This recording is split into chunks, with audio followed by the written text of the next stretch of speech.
Yo, who is that? Who is that? Who resubbed? V.E. Kruger, thank you for the 13 months of support. Much appreciated. Shouts out. What's good? We're gonna get started real soon.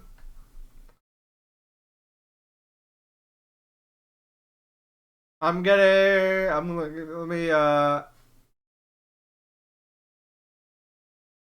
double check some things.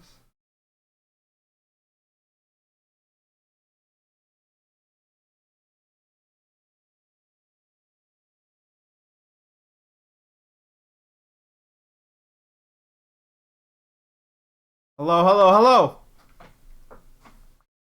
Hello. Alright. How's my bitrate doing? Alright, things are looking good.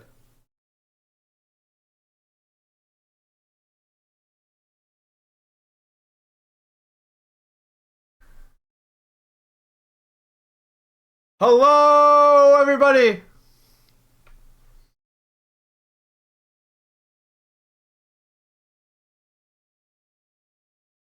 Hello, hello, hello. Oh, shit, it's Mike. Mike with the 32-month resub. Had to resub because I saw an ad that Gad Gillett tell me to shave my balls but jiggle.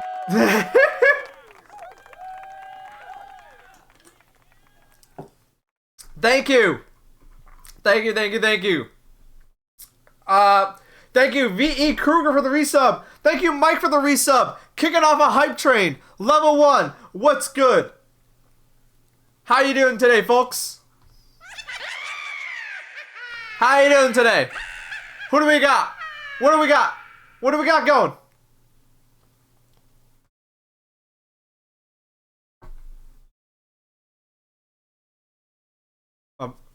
Where am I? Where am I? Where am I? I'm on my stream. I'm on my stream. It's my stream. It's my stream. It is 4:53 p.m. here on the East Coast of North America, here in my neck of the woods. It is October 12th, 2023. It's fall. It's autumn. The leaves are changing color. It's here. Get your sweaters. Get your sweaters. It's sweater weather. It's time to get some nice cocoa. Get some apple cider. Get some donuts. Do whatever. Get some, I don't know, maple syrup. I don't know what you do. Have some tea. Whatever. But but autumn is here, and so am I. The weather? It could be better. It could be better. It was nice when I went out for my walk, but now it's getting kind of cloudy. You made brownies? Oh, hell yeah. I haven't had a brownie in like so long. Maybe I go get a brownie to like celebrate getting a COVID booster. I don't know why that would need celebrating, but I don't know. You gotta treat yourself, right? Alright, here we go. The proof.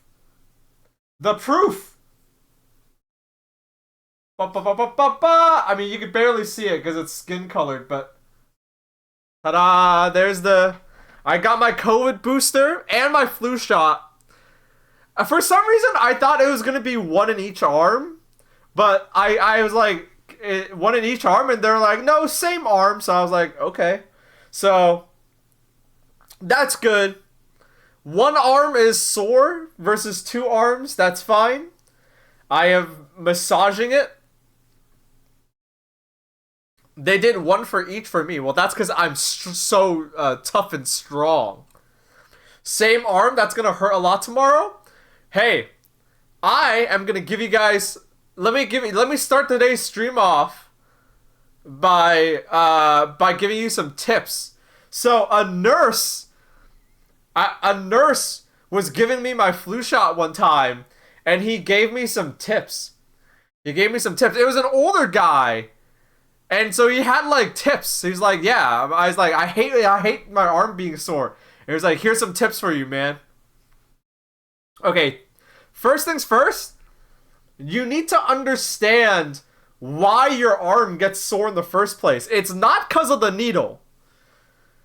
Needles are designed to, like, not, needles will give you a pinch when they go in and out of you, but needles are not designed to, like, make your arm sore. So it's not the fact that you're getting an injection. What it is that what causes the soreness, it could be the fact that it could be because of what you're getting injected into you. Sometimes, depending on what the vaccine is, you do get, like, some kind of itchiness near the injection site. But the reason why, so, it might be itchy because of that. But the reason why it's sore is, if you can imagine your muscles, right?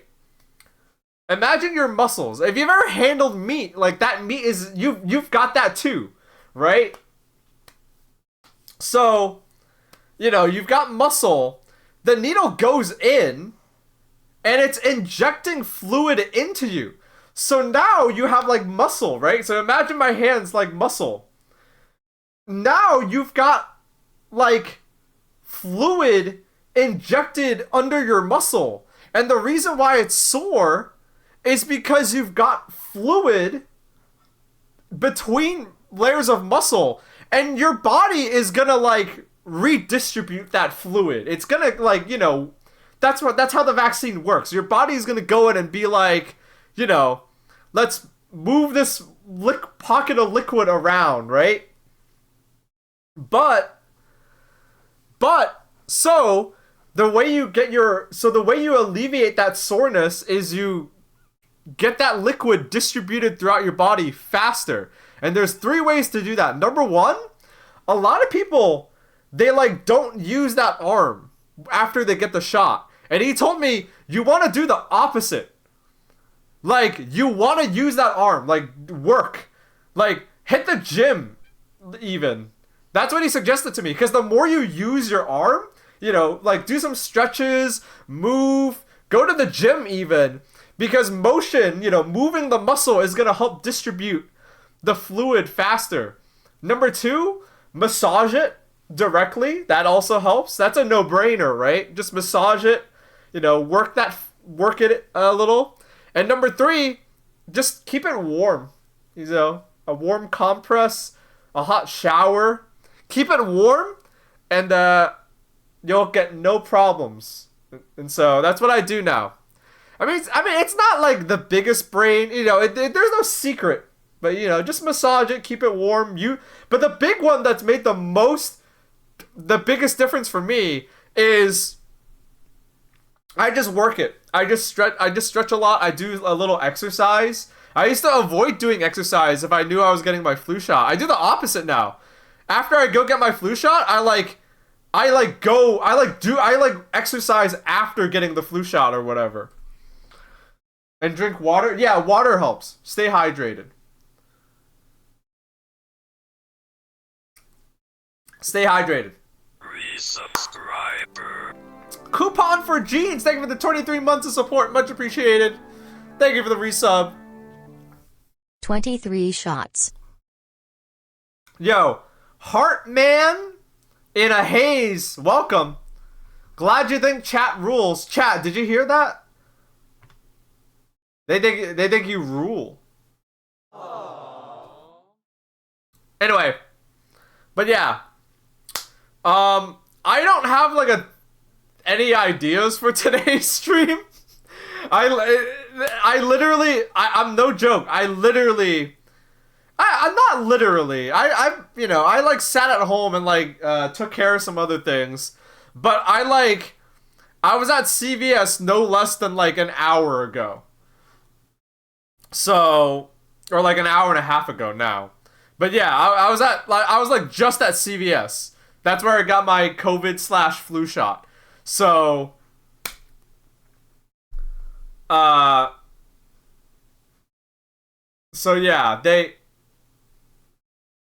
Baaulp, I went to the Big E and they did not have clown squirt this year, but they did vaccinate me against COVID and the flu. Yeah, they had that. So, at the Big E fair, which was like the fair for all, like, our tiny northeastern states, I saw that. There was a building where they were giving out flu and COVID shots. I was debating it. Me and my friends were like, wait a minute. They're giving out free flu and COVID vaccines at the fair. Like, no cost, for free. Why don't we go get one? And we thought about it, and it was like, well, I don't want to be miserable tonight. I don't want to be miserable. Were they deep fried? Maybe. Who knows? They deep fried the needle before it goes in. But yeah, but yeah, I was like so on the fence about it because it was free and it was like right there, and it didn't look like there was a wait. Yo, Mephio TV continuing the gift sub that they got, paying it forward, much appreciated. Thank you so much. But yeah, I was like, fuck, guys, do we get the COVID vaccine? Like, we can get it right here, right now. We all decided against it because we were out late anyways. Like, we were at the fair wicked late. And so we were like, nah, screw it. Some people have gotten the COVID vaccine this year and have been like, oh, it's nothing. And other people were like, it knocked me the fuck out. So the way I see it, for me, it's going to be a 50-50. So I usually stream at the minimum like 3 hours. So who knows? I might end the stream today being feeling nothing. That's the good outcome. And I might feel like shit, which is the bad outcome. So let's see which side of the fence I fall on. Mine knocked me out for a day. Oh, I hope that doesn't happen to me. So, for me, the COVID vaccine fucked me up.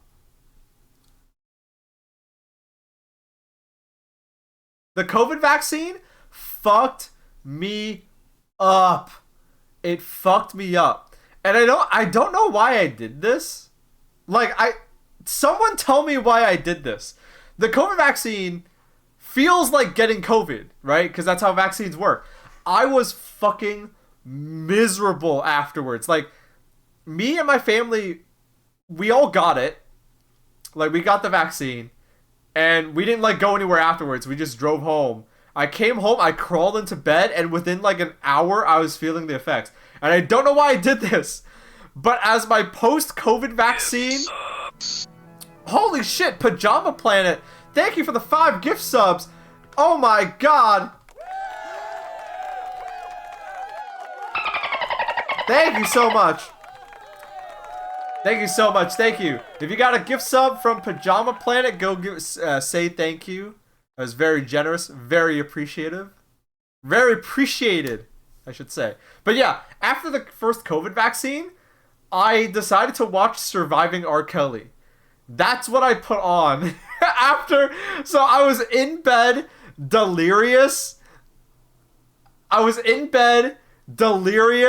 I felt terrible, and I'm just staring at my computer, and Surviving R. Kelly is on. And I watched all of it.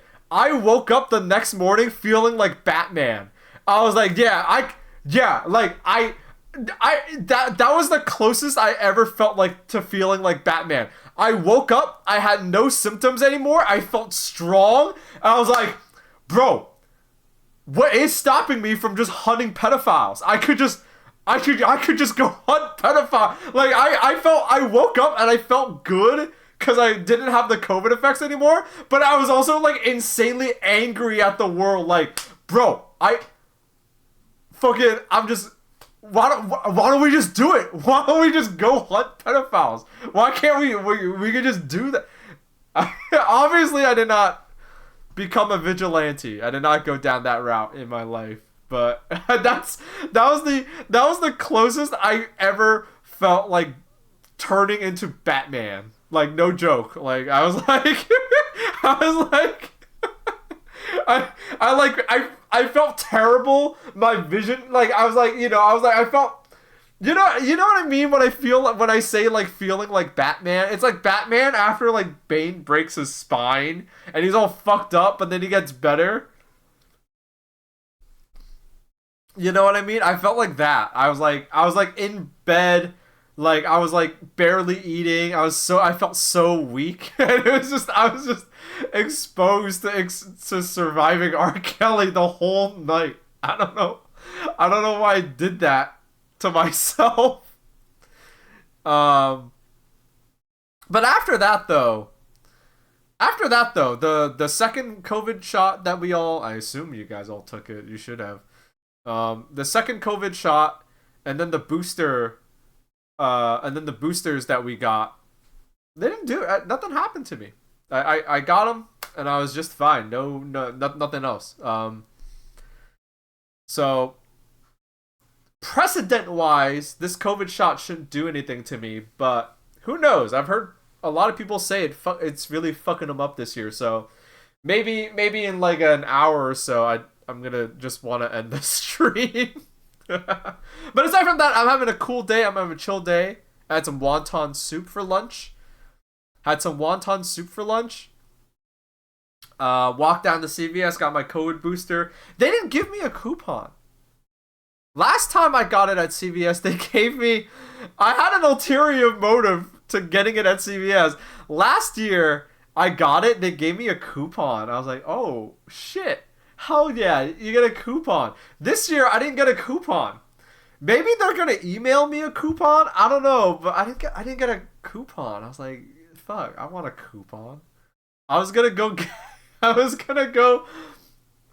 I was gonna go get some. You got an Albert? Yeah. How come I didn't get a coupon? Where's my coupon, CVS? I'm supposed to get a coupon from the. Come on, give me a coupon, man. The fuck? I didn't get a coupon. You know what? I was gonna be a good kid. I was gonna get some Ziploc bags from my ma.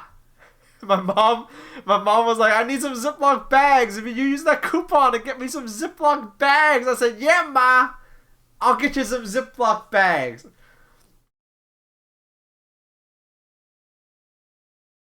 Not even a lollipop. I'll tell you this.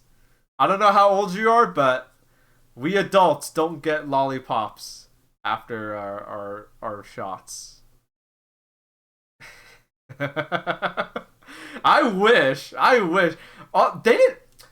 This is how a lot of people were calling it. We're like, okay, COVID's gonna turn into something like the flu, where you get a booster shot for it every year, and just try not to get sick. That's exactly what it was. When I went to CVS, they gave me the shots. I handed the guy a vaccine card, and the guy was like, "Oh no, we're not doing that anymore. I don't need to sign your vaccine card anymore. We're not doing that anymore." And I was like, "Oh, okay." And I remember last year, after they gave me the COVID shot, they were like, "Okay, stay in the store for like 10 minutes. You can go around and shop, but like don't leave the store for 10 minutes, just in case." And this year they're like, "All right, yeah, whatever." So yeah, it's I'm guessing it's become like a totally mundane part of life now. Like, yeah, whatever. All right, get out. You either buy something or get out. Bye. But yeah, it's become a totally mundane thing. I don't know if it was just they got lazy at the CVS I went to or what, but yeah, they didn't sign my they didn't they didn't sign my card. They didn't like wait for me or anything. They were just like, "Yeah, you're all set. Have fun, have a good day." So the Big E people said we should stay, but they don't have the people to tackle us and make us leave. That's funny. I should have gotten it at the Big E. Maybe I wouldn't have gotten fucked up. My family's not taking the booster because they heard people got got heart problems. I have heard that as well. I don't have any heart problems, so it's not a concern for me.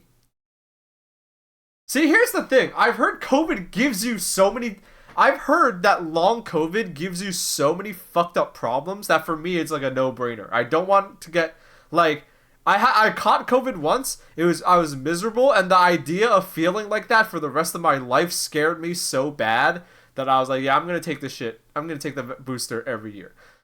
If your family's not taking it because of like congenital heart problems, that I can understand, but I don't know. Go ask your doctor. I don't know. I've heard COVID gives you heart problems, so I don't know. I would, if I were me, if I were, I don't know. I won't speak for you and your family, but I'm like, if they have the COVID booster every year, I'm gonna get it every year. Fuck it. Load me up. I've decided that like, you know, I realized that I have heart issues after I got the first COVID shot, but I don't correlate the two together, and I would rather have minor heart issues all over, issues over all the shit COVID gives me. Yeah, that's the thing. I don't know. Talk to like a doctor or something. I feel like the COVID shot is a good idea. It's literally a new disease that is scary. I don't know. I don't know. Here's the thing. When the COVID shots first started getting offered, a lot of like anti-vax people were like, "I'm taking a stance. I'm not gonna get vaccinated." And it's like, yeah, I'm gonna take a stance too. Load me the fuck up. You know, I make me, do that Captain America shit on me. Make me an Antifa super soldier. Yeah, juice me up. I want to be hitting home runs with this shit. Vax maxing. Yeah, exactly. Exactly. I got no pre-existing issues. Load me the fuck up. Load me the fuck up. Yeah, exactly. Give me the 5G. Let me grow a tail. Put that, alter my DNA. I wanna do the crazy stuff.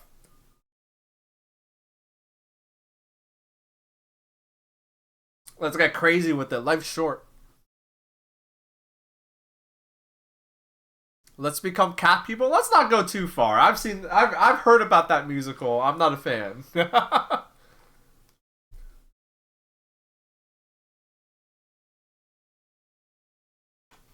It's like that 4chan post where the guy was doing Resident Evil shit. What do you mean? Resident Evil stuff. What do you mean Resident Evil stuff? I seriously have no plans for today's stream, by the way. Like, other than waiting to see how badly I would get fucked up, like, I have no plans. Which is, which is funny, but it's the truth.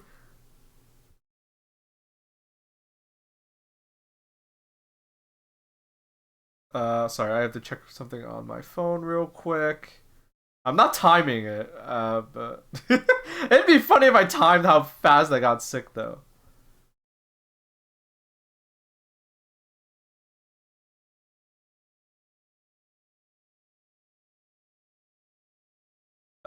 Sorry.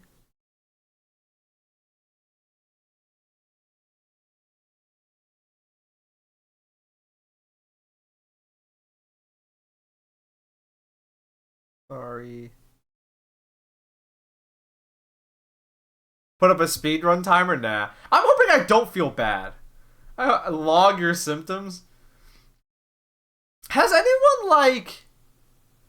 no, it would be Twitch TOS. I was gonna say, has anyone... has anyone taken medication... Has anyone tested medications on Twitch before? But I figured that'd be illegal. Yo, Luppy... Wow. I can't read. Well, there's their first symptom. Luppy. I hope I'm saying that right. Whatever. Luppy, thank you for the resub. 14 months of support. Damn, 14 months. Much appreciated. But yeah, I was gonna say, has anyone tested medications on Twitch before? But that's probably like illegal to do. That's definitely against Twitch TOS. But yeah, I was just gonna hang out and chit chat, basically. Yo, Combo Skiller, thank you for the resub. 39 months of support, much appreciated. Delta 8. Why'd you say that? No, are you implying that I got Delta 8 injected into me?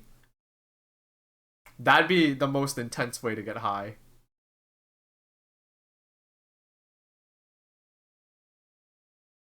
A Delta 8 injection. That sounds scary. Before I learned what Delta 8 was, I was like, okay. Before I learned what Delta 8 was, I only had the name to go off of, and for a brief moment in time, I thought it was like as bad as salvia.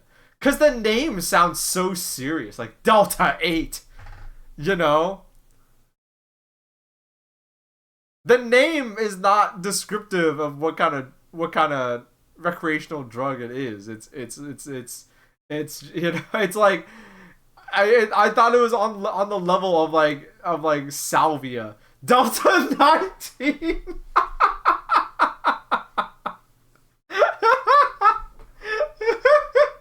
It sounds like COVID-19. Yeah, maybe that's why, because it's like a name and a number. Delta 19.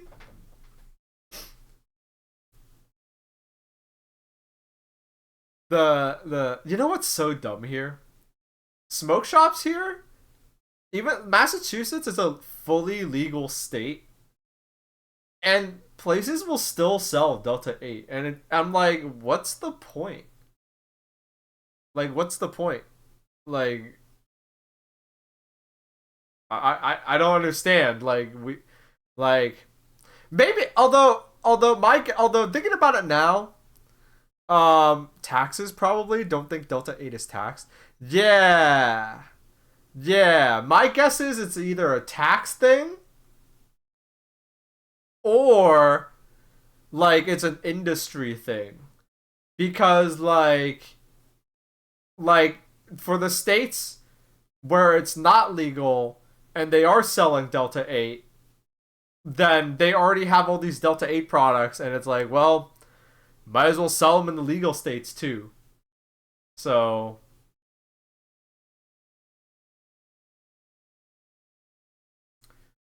so is Delta 8 just weed but amplified by tenfold? No, I think it's weaker technically. It's weaker, but then people get stupid about it, you know? If does that make sense? Like the reason why it's a loophole. I don't want to talk about like weed the whole time because I'm not even a big stoner, but I think the loophole and why it's allowed to be sold in states where weed isn't legal is because yeah, it's a different compound of THC. I think it's supposed to be weaker, but then people are stupid about it where it's like Delta, it's like Delta 8, we call this the Delta 8 bomb. It's gonna get you so fucked up. But technically it's weaker than, it's like, it's, you know what I mean? It's, people get stupid about it. So effectively it's like, what's the difference? Why did they give the weaker variant such a sick name? Because it's not a variant. Like, weed is Delta 9. So this is like a step down, technically speaking. And then, so weed is Delta 9, and this is Delta 8. And I think there's also a Delta 10. It's Weed Junior. It's Weed Junior, but it's like... Think of it like this. If you eat a bag of M&M's worth of mini M&M's, you ate the same amount of chocolate. You know? What there's, you know what I mean? What's the difference? Anywho, I don't want to talk about weed the whole time because I'm not even a huge stoner. What's happening? You guys fill me. It's time for Baaulp news, as in you give me the news because I woke up, ate lunch, got my COVID booster, and I don't know what's happening. What's I've been stuck inside all day making videos. What's going on? What's going on? Like what? The CEO of Unity has stepped down. I would not be so happy about that. I mean, it's good that he's gone, but he's just the tip of the iceberg. In fact, from what I saw, so is it cool that he's stepping down? Yes, because John Riccatello has made a career basically ruining video games for people. But I would not be so happy because, like I said, Unity got bought out by a really scummy company. And when he's stepping down, they are literally replacing him with someone who's just worse. So don't. I don't. This could be one of those scenarios where they like forced him to resign in a move to like get some of their goodwill back. But if you read any of the articles and you like look up the names of some of these people, yeah, it's a PR move. They want to save face, and I don't know. All I'm gonna say is if I ever make a game, I would not pick Unity. I would not pick Unity at this. If I was if you're already using Unity, like it's hard to switch, right? That's the whole point. They got you by the balls. But if I was like starting development on a new game today, I would not pick Unity. I would probably pick Unreal, like a pick your poison kind of scenario. But Godot is so much better. The thing you have to understand about like how do I word this?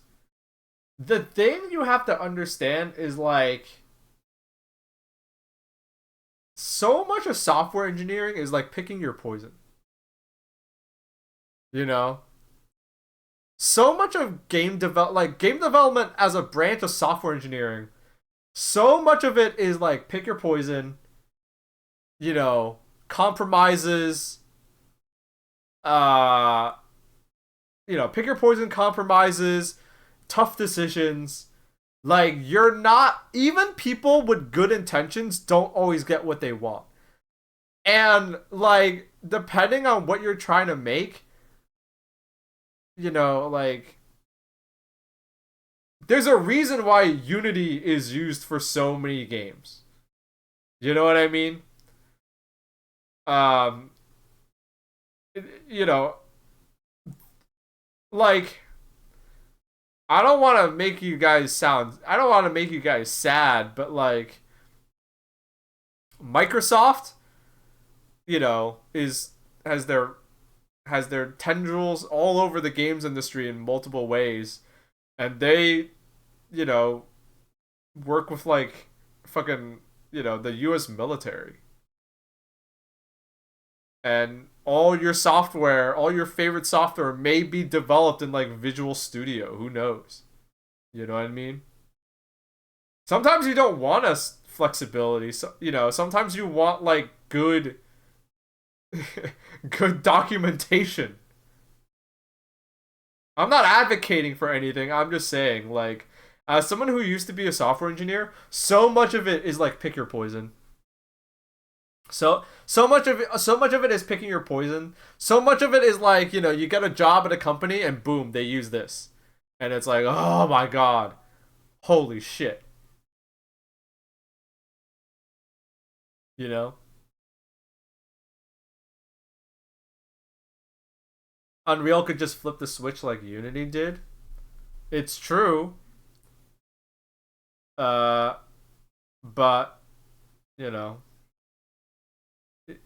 like Unreal, I don't know. Unreal seems a little bit smarter. I'm not saying they're less evil, they just seem smarter. I don't think they would flip the switch like that. But also, like, yeah, you're right.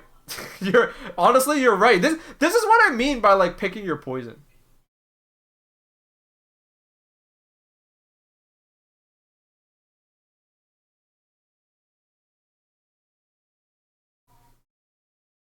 You know what I mean? Have you looked at the newest version of Valve's Hammer editor? Nah.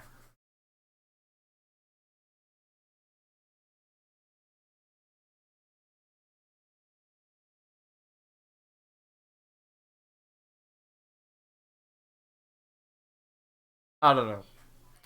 Here's the thing about like I don't know. As you're talking to someone who like used to be a software engineer. I'm like really fucking jaded.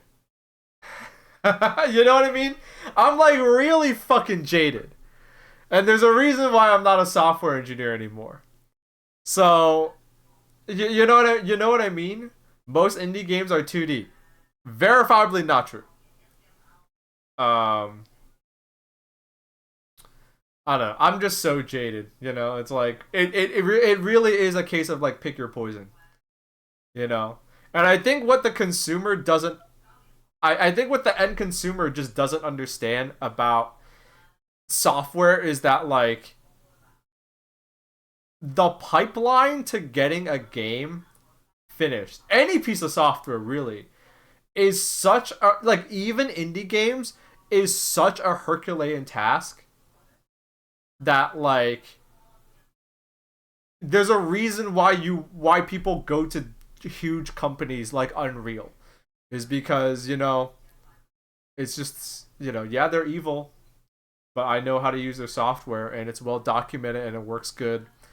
And you know maybe you work at maybe you work at like a super mega AAA game company, maybe you're just an indie dev, but I can tell you that both people are working 60-hour weeks and just want their lives to be as easy as possible, you know and it's like cool, yeah, you can use Godot.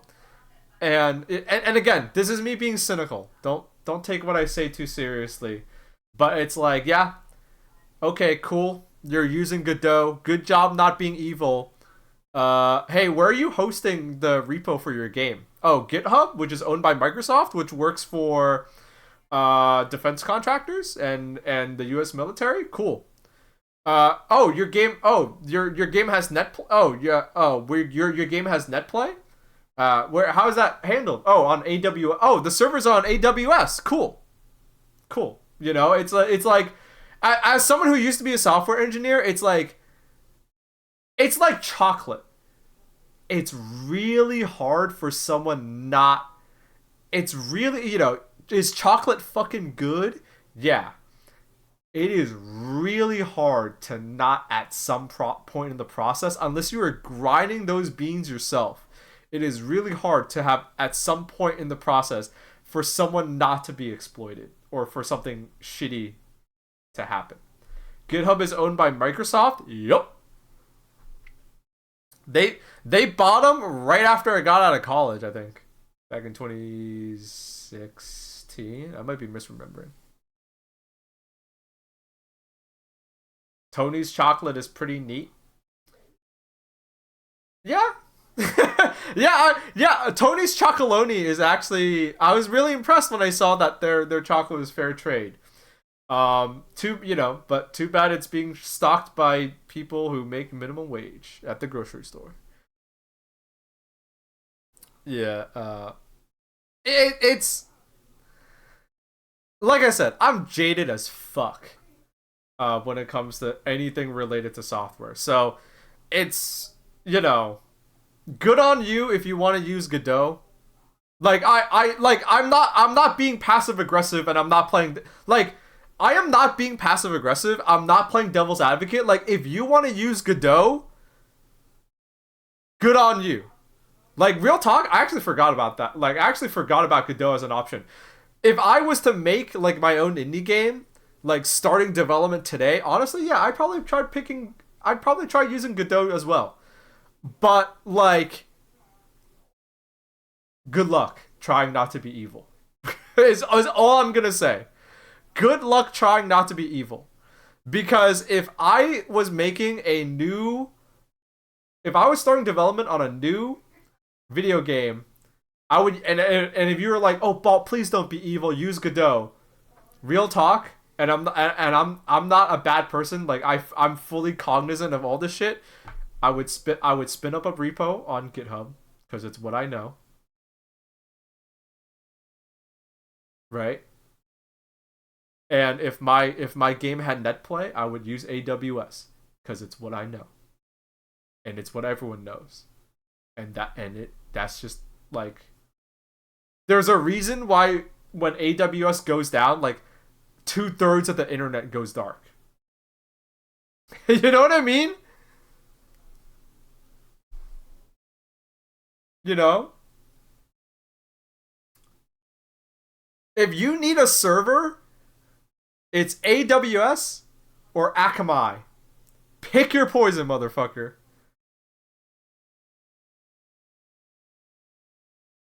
You know what I mean? Like, um, so yeah, I just don't think, or GCP my fucking Microsoft Azure. Oh my god. Literally 90% of the jobs I search for ask for AWS experience. Yeah. Yeah, knowing AWS is going to be a marketable skill. Like, you don't have to be an expert. Like, I'm not an expert, but just knowing how to like do stuff on it is important. Like, even if you're,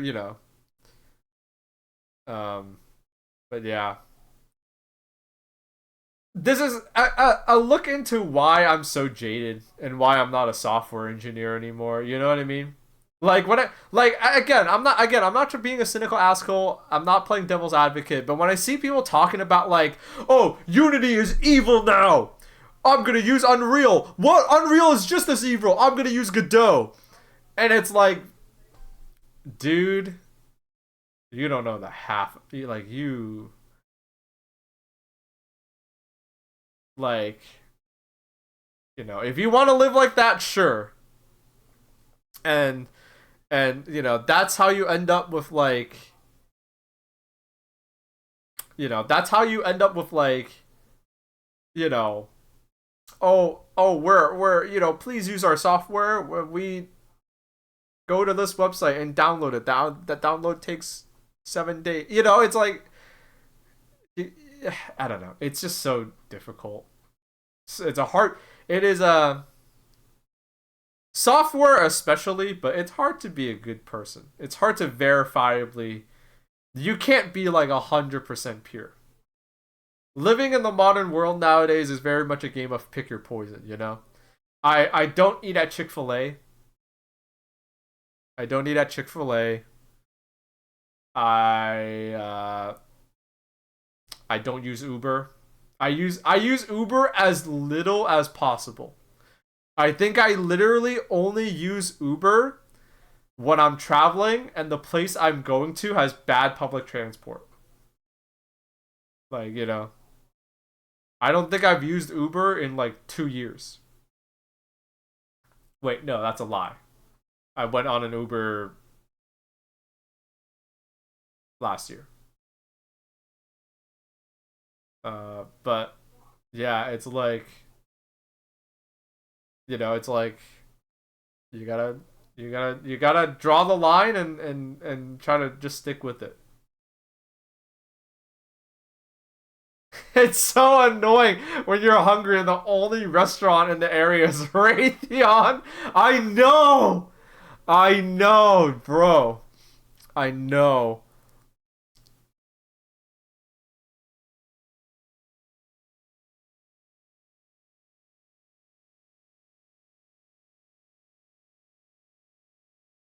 Lockheed Burger again.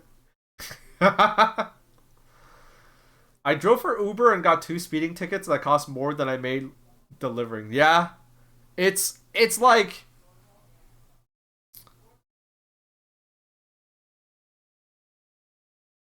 any one of those like side hustle like DoorDash. Okay, what I'm about to say is not brand friendly. Okay, I'm not gonna get no sponsorship anytime soon. But any of those companies, Uber, like any of those like app gig economy, you can say that about Twitch as well. But the difference with Twitch is I'm very much not suffering doing this. I'm not suffering. You know, I'm not suffering. I'm having fun. I'm actively entertaining you guys. I A lot of people do say that like, oh, Twitch is gig work too, and yes, it has the same elements, but the difference is that I want a show, and Twitch is a place where I can have a show. They have the platform to give me a show, and boom, voila! I can stream to 125 people, and I think it's fun. And I get to play video games and make people laugh and have fun. That's the difference. So that's why that's where I think the difference is. Gig work is miserable and it's a fucking scam. You're gonna be treated like a lab rat running a rat race. It sucks. Don't do it. I always say, is it shitty? Yes. Do are you in a scenario where you might have to do it because you need money desperately? I'm not gonna look down at you for doing it. But knowing how those companies operate, it is fucking terrible. It's fucking terrible. You're gonna be treated terribly. You're not an employee. There's no oversight. Um, and you're just gonna be treated like shit. That's the other thing, And you're not gonna actually make that much money. Like I said, if you have to if you needed a job in today, sure, go do a few Uber rides because you need money immediately. But it bums me out so much when I see ads, not ads for the service like, oh, take an Uber, use DoorDash, like an ad telling me to do DoorDash deliveries so that I can get extra money. Like, fuck that. I don't know. Life's not easy, but those companies are gonna cheat. Like, something that I think a lot of people need to understand is that right now, the big trend with a lot of companies, a lot of these gig economy companies especially, is they're chewing people up and spitting them out. That is literally their tactic. They're chewing them up, spitting them out, and they're just hoping and praying that AI gets good enough that they can just, by the time they go through everybody and no one wants to work for them anymore, that they can automate that role. That's the current plan. I don't think it's gonna work, but that's their plan.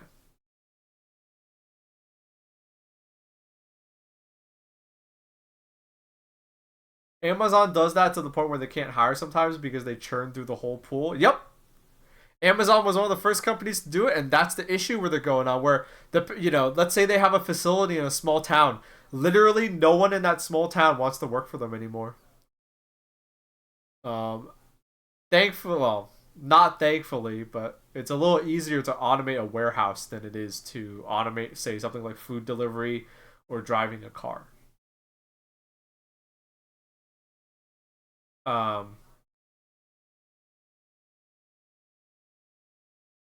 it's it's fucked up. Any other news? We went on a tangent, and I want to. Any other news? Anything else going on in this world? What's been happening?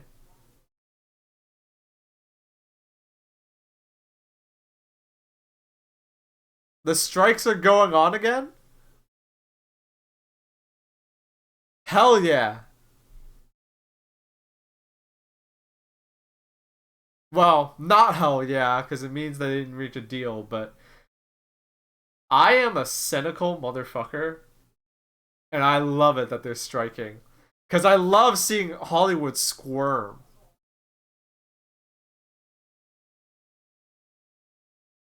Yeah, this time it's just actors. Oh, by the way, don't let do not let Marvel Studios. I'm seeing this article posted around. Don't let them change the narrative. Marvel put out a statement, like an article, like it was in a bunch of articles, but Marvel basically said yeah, our shows have not been doing well recently. It's because of the way we're doing things. And we're actually gonna change them. We're gonna listen to fan feedback. Bunk. Bogus. You want to know what really happened? The writers came back.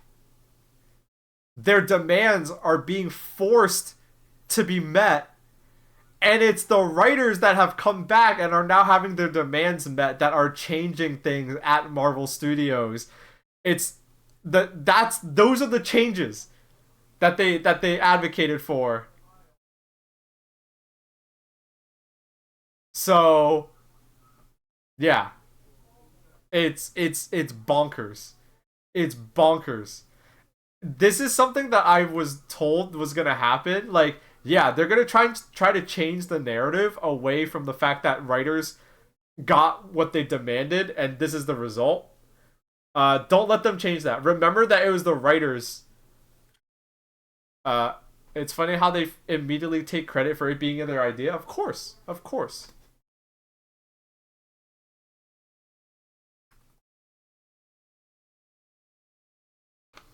So the actors are still striking. I think that's hilarious.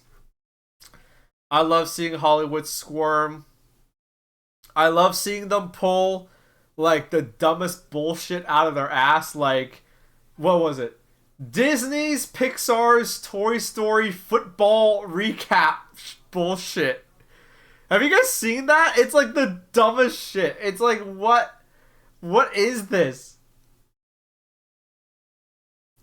Yeah, it's toy yeah, during football matches, the football matches yeah, so what they're doing, what the NFL is doing is like in between like, commercial breaks and stuff, they have simulations of the matches or like recaps or replays, but they're done virtually in 3D in like I don't know. It makes no sense. It's like they're toys in Andy's room and it's like what's the point of this? Like I don't know. It's like the fever dream of some executive.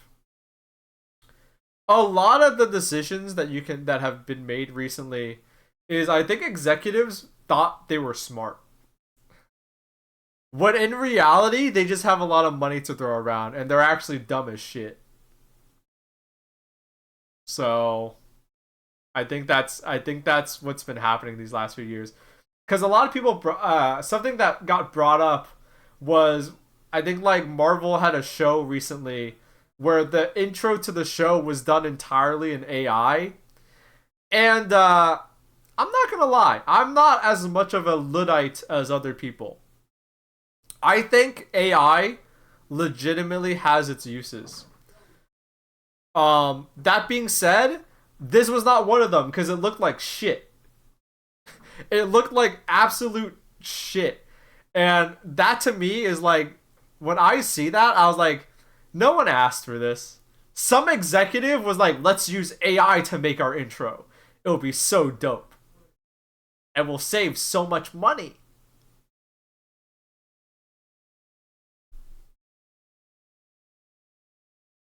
The thing I'm most excited for with AI is making animation easier. That's the thing I'm afraid of. Well, that's the thing I'm looking forward to. So that is the thing I'm looking forward to, and I'm afraid that people are going to be too hostile to AI. Because here's the thing, like, I think in 20 years, AI is going to be a tool that is going to help so many of us, right? Think about all of, so a good way to think about it is this. Think about all those moments where you need inhuman precision in some areas,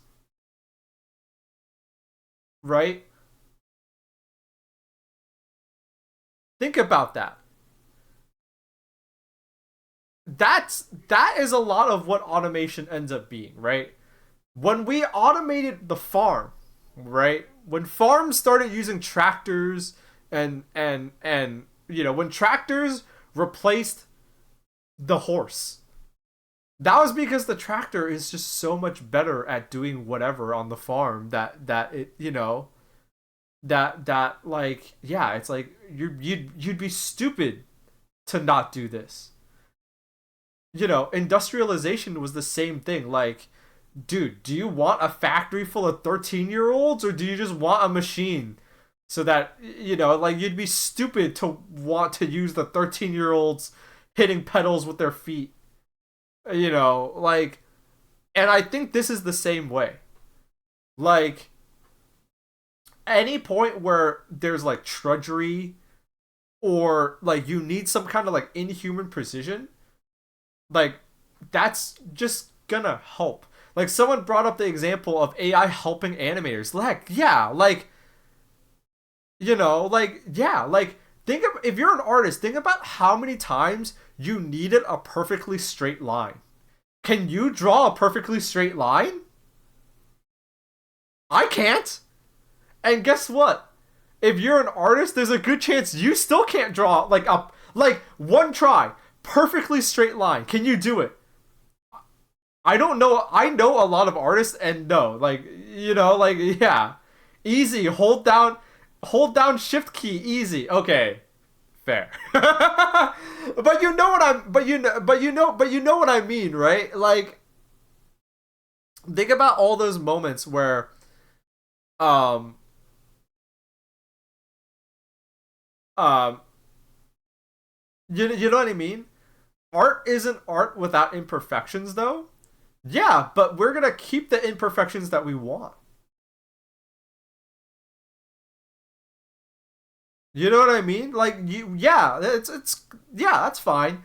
We're gonna keep the imperfections that we want, and it's gonna eliminate the imperfections that we don't want. You know what I mean? Like, I think, and as someone who used to be a software engineer, I'm not a Luddite. I might fucking hate technology, but I'm not a Luddite. I think in the future, like in the far future, where the rights are going to be figured out, like, you know, where it's not going to be like scary and scummy and shitty, like it's going to help out a lot of people. Right now it's scary and scummy and shitty and overhyped and bullshit, but in the future it's going to help out a lot of people. And, it's going to just make you more productive. It's gonna make you more productive, and not in like a we want to exploit you kind of way, but like you're gonna spend less time drawing because you're gonna spend less time drawing, not not because because it's just gonna be faster to produce the drawings that you want to make. Like what was it? It was a very interesting example. There was like some AI tool someone had where it could like look at your brush strokes and it didn't like make the picture for you. It just cleaned the picture for you. Like it would analyze the way you do your strokes and it would do some analysis on your picture and like it would clean thing it would like help you it was like a tool that like just cleaned things up for you the same way someone would have to do manually, right? And it's like, yeah, like wouldn't you want that? And it's like, I don't know. My fear is that like my fear is that the evil tech people are gonna get in the way. Cause if you haven't noticed, and this is less like the tech industry and more like business reaching their tendrils into the tech industry. Right now, the strategy is pick a new technology, overhype the fuck out of it, and just make nothing out of it, and get a bunch of investor money, and then it turns out it doesn't live up to any of what we promised, and then everybody loses faith in the technology, and then um and then and then we leave it by the wayside because nobody trusts or likes this technology anymore. That that like that like yeah, then it just doesn't go anywhere. And the reason why I'm so scared of that happening with AI is because I believe that is it could be such a fundamental force for good that like such a fundamental force for good that that it shouldn't be left by the wayside. You know, I know you guys don't think I know you guys don't think of it like this, but software engineering is a hellish job.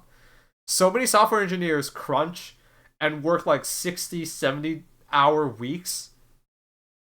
If AI can get that job down to like a regular 40 hours a week job, like that already would have been a victory.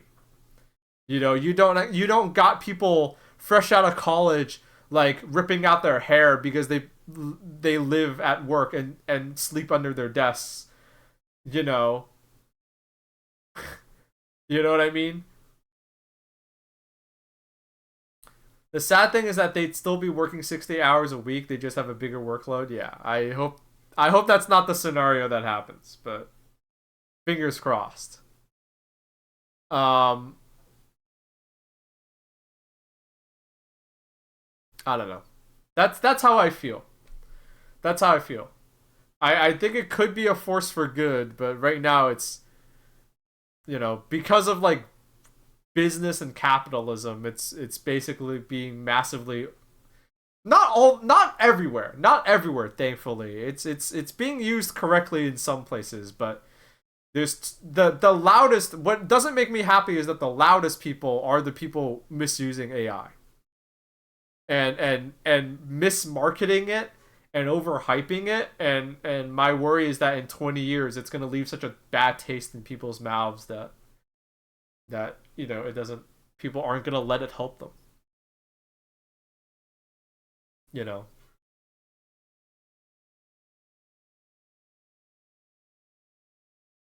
My favorite fact is that the first 3D printer was made in 1986. Really? I didn't know that.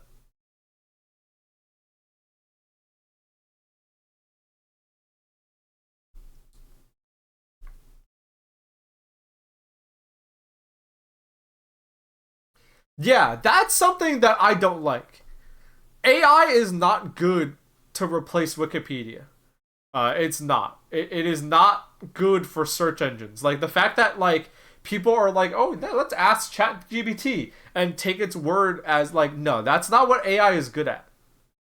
In fact, I would say AI is the more niche the application, the better it is. Like the more specific like for example, it probably does help artists a lot. Like analyzing brushstrokes and like copying your style and cleaning up your artwork for you. Like AI is probably really good at that.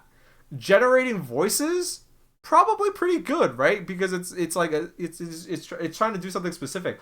But like general knowledge, that scares the fuck out of me. And the fact that you can't Google anything and get a real answer anymore, that like someone like checked and like verified like this is true, like fuck that, dude. You know, that sucks.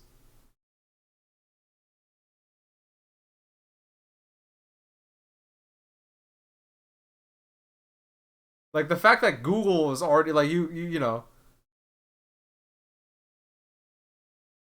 one animator got ripped to shreds for using a few AI voices in his indie animation on Twitter. I remember that happening, and I feel really sad for that person. This is why it bums me out so much, because that person like should not have been ripped to shreds like that. Like people seriously fucking dogpiled on that person for something they didn't do anything wrong. They didn't do anything wrong. It's not like they were here for reference. This was I believe they were they like a student or something, but they were like a student or like just an independent animator, and I think this was just for their portfolio. Yeah, I think they were a student. This was for their portfolio, and you know what do you do when you are trying to get things for portfolio? I know, um, I know, what do you do? Some people they take a clip from a show that they like, and they they take a clip from their show that they like, they animate it, and they just slap the audio over it, right? This person wanted to do something unique, and so they're like, "Oh, okay, I'll generate some voices. I'll make a little scene. I'll do a thing." What they did was wholly innocent, and they just got ripped to shreds. And I don't think they should have. And like, I don't know. Fuck that.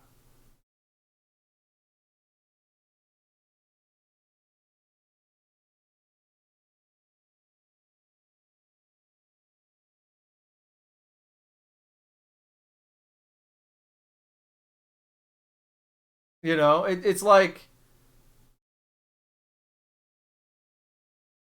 I don't know. I just like, this reminds me too much of like people at destroying printing presses. You know what I mean? Like, it reminds me too much of people like, I know that sounds extreme, but it's like, it reminds me too much of like people getting mad and destroying printing presses. And in the present, it's like, that sounds so silly, like, ah ha ha ha, those fucking idiots. I think it was industrial looms. Ah, okay. But yeah, like looking back at it now, it was like, oh, those fucking idiots, how silly. They didn't know anything. They thought flies came out of meat. And it's like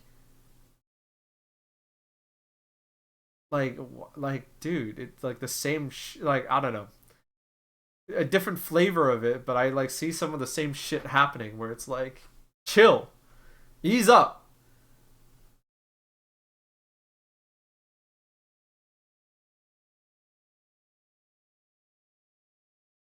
Here's the thing that I um do you want me to get really fucking cynical for a moment? Like really, really, really extremely cynical for a moment? Like real shit. AI is not going to replace you.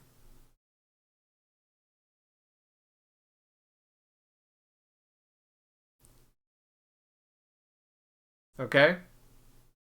AI is not going to replace you. You want to know why?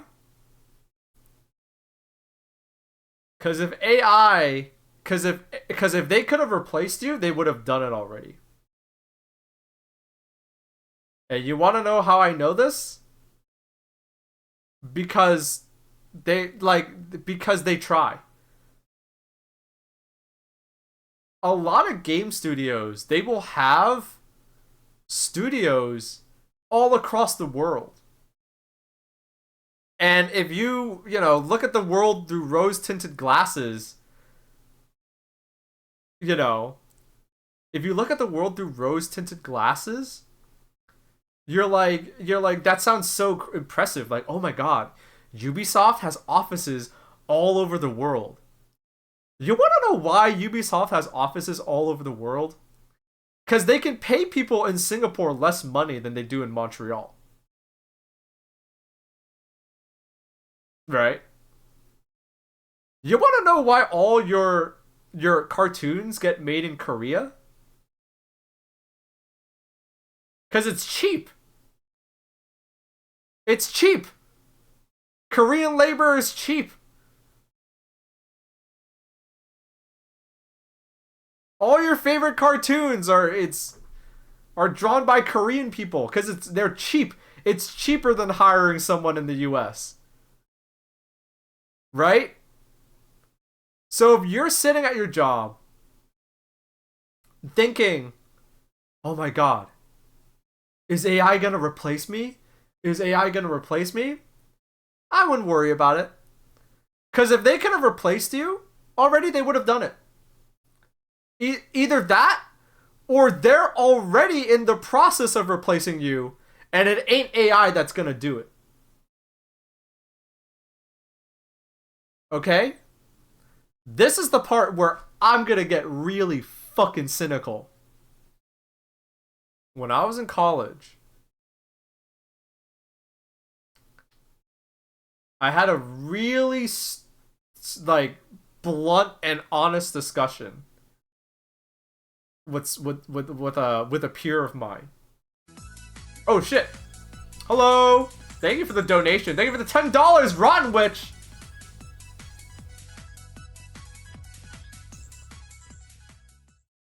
The original Luddites were cottage industry workers who objected to industrialization and machines. Automation and its predecessors has been a huge issue. But the problem with automation is an economic one, not a technological one. There is nothing innate. Oh, there you go. Thank you, Ron Rich, for the $10. Much appreciated. What was I gonna say? I had a. Alright. This is going to sound so fucking sad. I was talking to a peer. This was when I was in college. I was talking to a peer. Now, you guys know that software engineering is a sausage fest, right? It's a huge fucking sausage fest. It's getting better. It's getting better. But, like, it's a huge fucking sausage fest. When I was in college from 2011 to 2016, I think in my entire major, there were 4 girls. Right? Four girls. In like, you know, out of hundreds of people. And there were a lot of like at the time there were a lot of I was talking to this person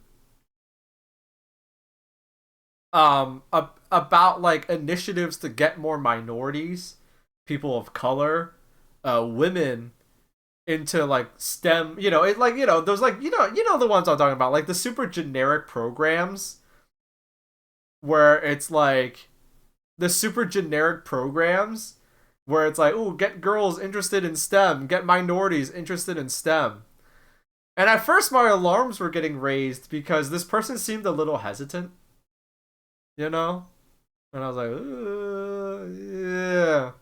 But then they brought up a really like blunt point that I had not like genuinely not considered before.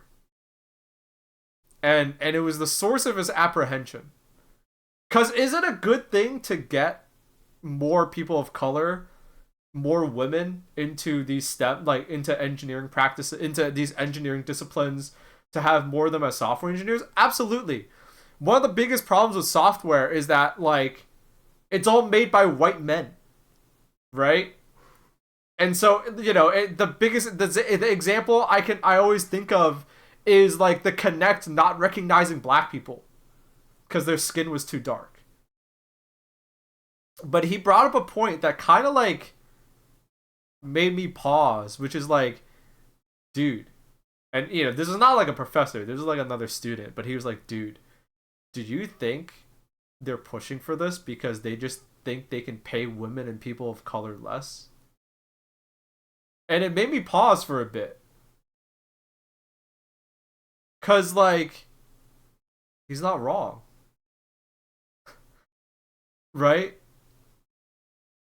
So one of the biggest things about software engineering, the reason why you know, this is a job where dudes live at the office. They get fed by the company. They sleep under their desk. They're doing like 60, 70, 80-hour work weeks.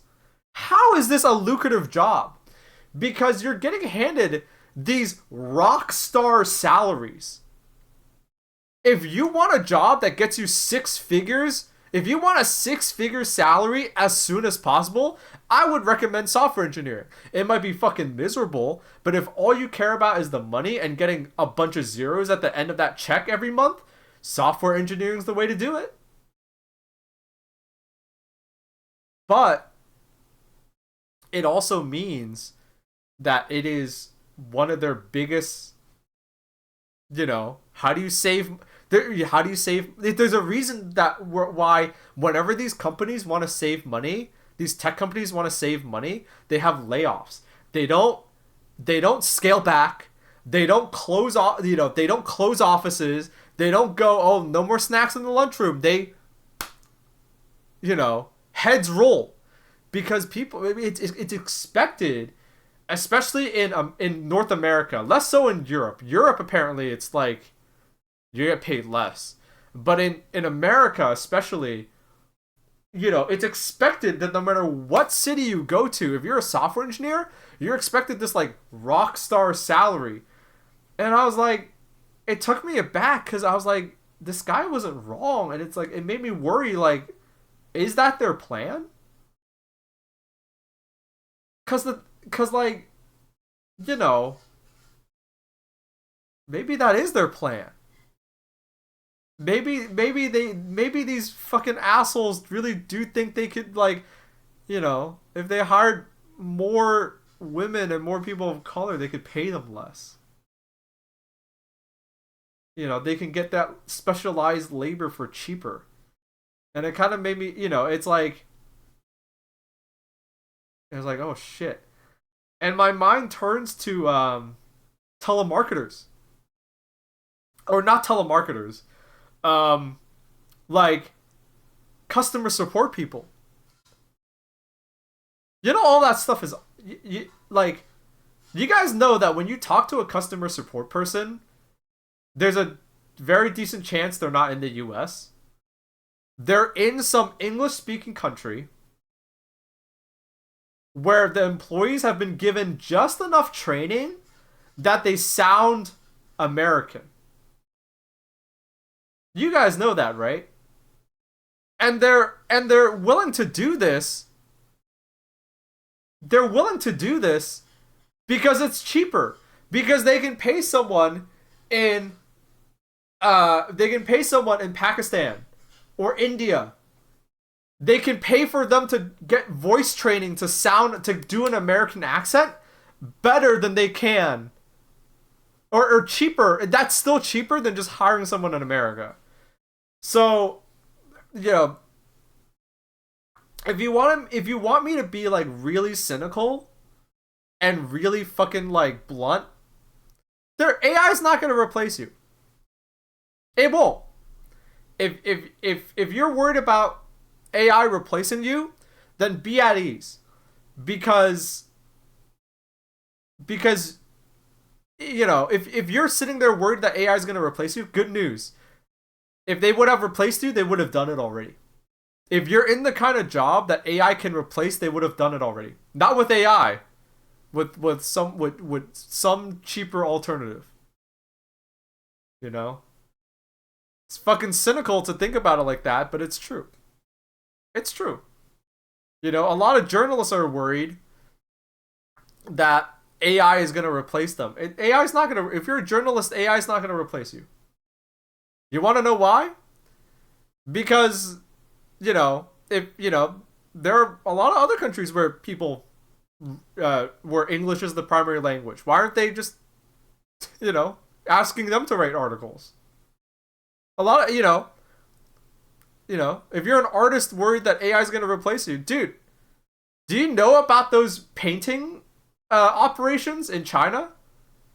Where they just, it's like a factory of people. I'm not joking. In China, they'll have an entire building. You go into the building, and it's like, okay, today we're doing Starry Night. And for like 10 hours a day, people are in there just painting copies. Literally perfect copies of Starry Night for sale. Like, so, like if you've ever seen a painting that was like, oh, that's a recreation. That's not the real thing, right? Obviously, because it's the Mona Lisa or it's the Starry Night. These people are skilled workers, so skilled, and it's like it's no joke. It's like a factory. It's just canvases and stools, and they go in, and it's 8, 10, 12 hours a day. They're just painting. If they had replaced you, it wouldn't have taken AI to replace you, Someone would have replaced you already. And is that a really cynical is it like a weird, it is both hopeful, but also fucking sad and cynical. But they would have done it already. That's why I That's the honest answer. I mean, a ton of journalists have already been replaced. Dude, I don't know. So, how do I word this? Yes, you're right. But what I will argue, and what I've I'm not an expert. Take what I say with a grain of salt. But what I've seen personally is, it seems like the companies that have replaced all their journalists were already on the cusp of replacing all their journalists.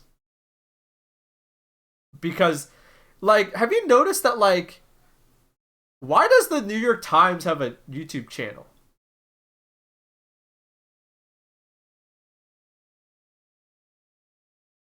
Like, why does the New York Times have a YouTube channel?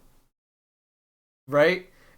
Right, all the have you noticed that a lot of these, like, companies are, like, diversifying the content that they, like, put out? It's because they're trying to reach a bigger audience. It's not solely just the reason, but two, it's because they can rely less on just getting people to write for them. They can just hire some YouTuber if they wanted to, you know?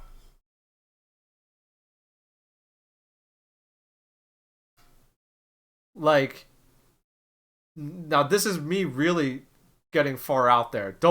I don't think this is going to happen personally, but it could. Like, have you guys realized that with the popularity of, like, this is like really far out there. So absolutely do not take what I say with a grain of salt. This is like some this is like some, like, real, like, omega level galaxy brain shit.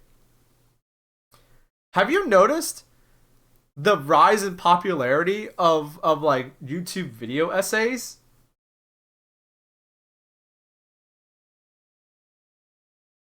I get the feeling that eventually they're gonna catch on and they're just gonna start hiring people to do video essays. There's no rule that newspapers have to hire journalists, right? Like, people, like, you can go to college and get a journalism degree and that'll set you up to be a journalist, and then journalists get hired at places where they hire journalists. But, like, basically old school Vice shit. Yeah. Have you noticed? Yeah, like, I get the feeling that some old dude is eventually gonna catch wind that, like, wait a minute, all these YouTubers are making these, like, video essays. We can do that. And at some point, someone's gonna be like, wait a minute, why are we hiring journalists to do this when I can just hire the guy who already has 1 million subscribers on YouTube? You know, I think you're right that a lot of journalists have lost their jobs to AI. But I would argue, like, those were the companies that were, like, you have to understand that for a lot of these companies, AI is just an excuse. It's not AI. AI was just an excuse. Like, they were just setting themselves up and looking for a reason, any reason to get rid of those employees. You know what I mean? You know? The guy with 1 million subs is making more on Patreon than what the average journalist makes. Uh, as someone who does this kind of bullshit for a living, I will tell you that um these jobs, when you're self-employed, your income is piecemeal. So let's say I'm a guy that makes video essays um on YouTube and I have 1 million subs. Part of my income is going to come from my Patreon. Part of that income is going to come from doing ad deals with people. Part of that income is going to come from views from YouTube and sponsorships. I don't think, you know, if I was a guy who made video essays on YouTube and I had 1 million subs and the New York Times approached me saying, like, hey, we'll give you uh 30K a year to make video essays for us, which is, you know, maybe cheaper than the person they were paying before. You know, or maybe it's like if you make, you know, every video you every video you make for us, 30K from the New York Times. Okay, maybe my numbers aren't accurate, but maybe they'll be like, or maybe it won't even be salaried. Maybe it'll just be like commission basis. Like, hey, you make a video for us, we'll give you, you know, X amount of money each time. I don't think a lot. You know, when you're self-employed, your income is piecemeal, and that'd be another piece. You know, that'd be another piece, and I think there would be a lot of people who would not say no to that.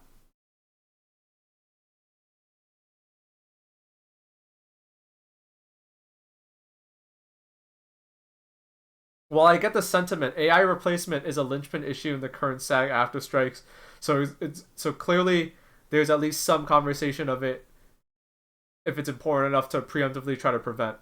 I think that's a good idea. I don't think it's gonna work.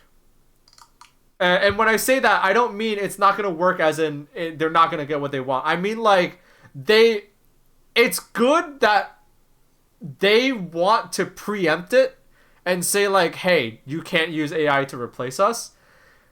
But I was straight up never worried that AI was gonna replace them.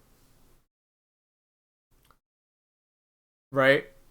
The studios can certainly try, but like I don't think it was a plan that was gonna work.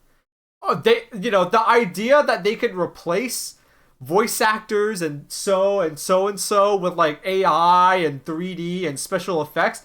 Oh yeah, they're probably drooling at that. Especially if they can hire someone in Singapore to do all that programming instead of someone in the US. You know?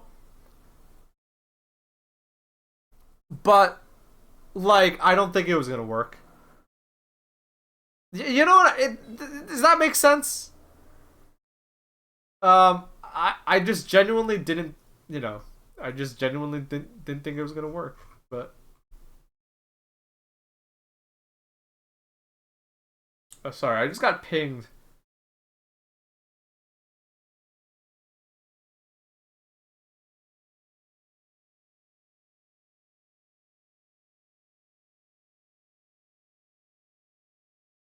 Scorpio's asking me about a Marvel Snap question. I will reply. Yeah, he's...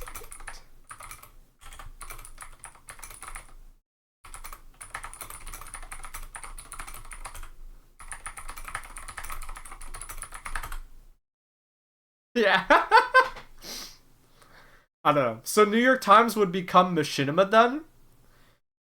I don't know about that. Machinima had a bunch of other problems that were unique to Machinima. But yeah, like I don't know. Have you guys noticed that a lot of like New York Times, like all these different publications, they like make YouTube videos and they do this and they do that. They like have tried to diversify their content. Now, part of that is just they're trying to reach people where they watch. Like people watch YouTube, right? So it's like, well, if people watch YouTube and read less, let's go onto YouTube and make videos, right? And do some journalism on YouTube. But the other half of it is like, you know, they just want to become less reliant on the old things they used to do. I don't know. Yeah. And I would like straight like as someone who knows this technology maybe more than the average Joe, but not as much as someone who's actively like studying it and researching it. Like I said, I'm not a software engineer anymore. I wasn't ever scared of Hollywood replacing actors with AI.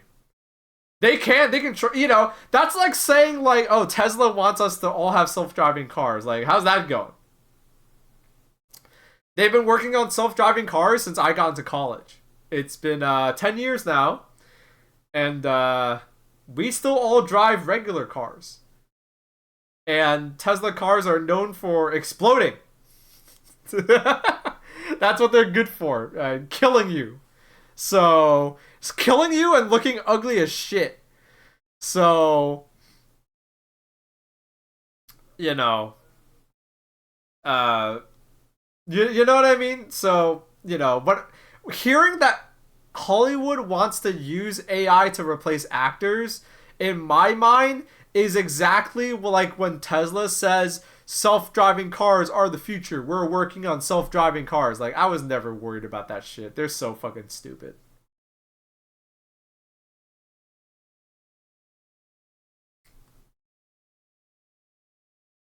I was never worried about that. It's good that that's what they're it is good for them to fight for like, it's just good to not have that hanging over their head, right? It's good for them to make that demand.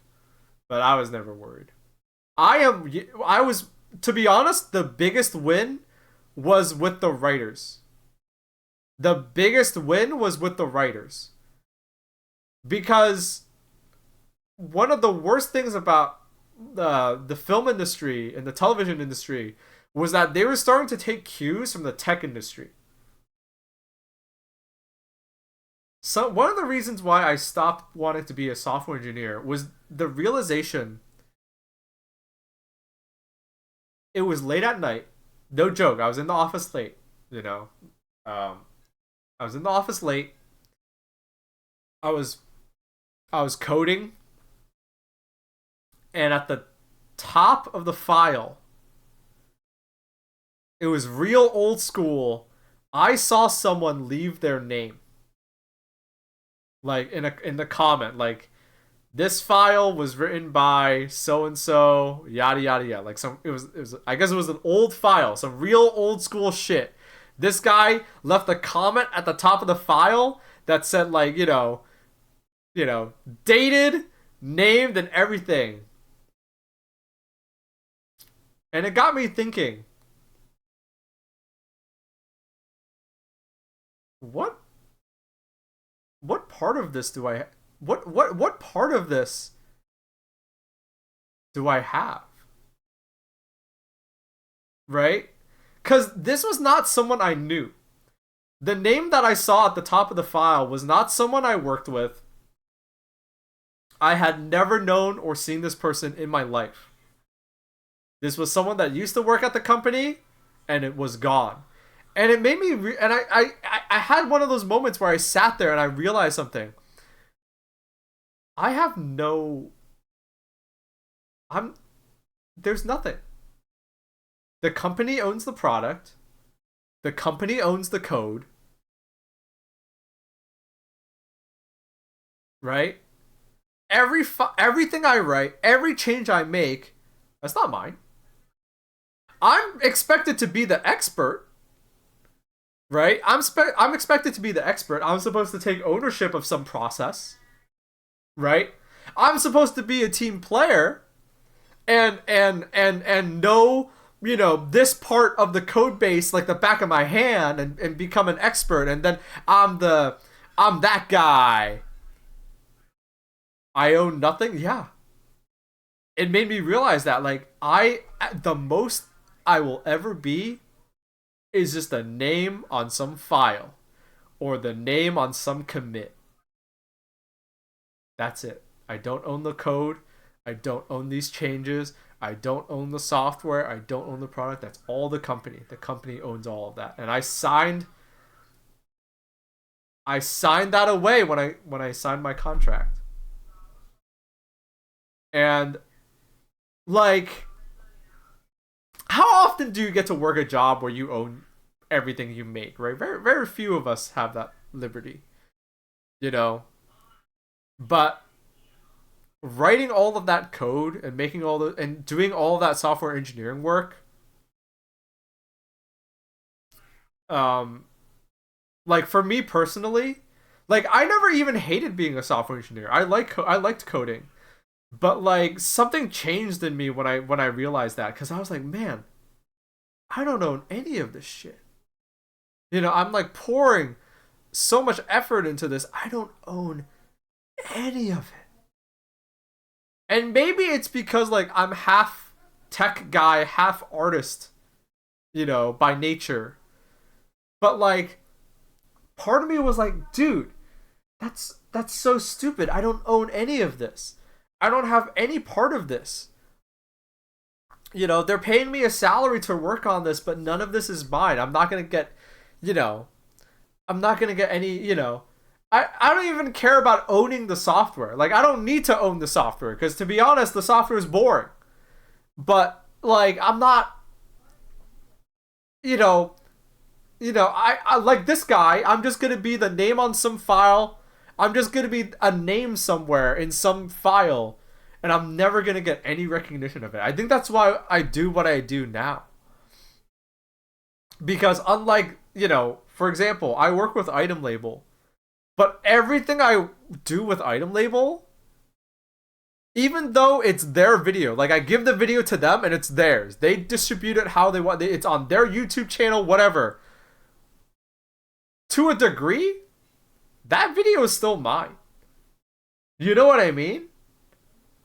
That video is mine. I'm in it. Like, my face is in it. I'm in it. I have all the raw footage. It's me. And I need to put a portfolio together. But when I put a portfolio together, it's gonna be full of my work. You know what I mean? Part of the reason why when they interview software engineers they make them do all these stupid tests is because software engineers don't have a portfolio. I mean, not a portfolio in the same way that artists have a portfolio. I can't show you the code I wrote last year because it was all under NDA. I legally can't show it to you. I can't show, the most I can do is like vaguely describe a problem I fixed and how I fixed it, and hopefully you believe how smart I am, but like, you know, you know what I mean? It's I that's that's how I feel about this shit. Sorry, you guys got me worked up. I went down this tangent. Um, the yeah, I'm happy doing what I do now. I getting to like own everything that I work on. Um, gives me a good feeling.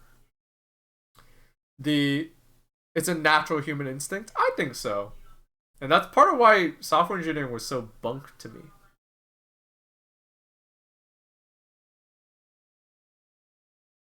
Uh, how did I get on this topic? I genuinely forgot. How did we get started talking about this? Shit. I like genuinely don't remember.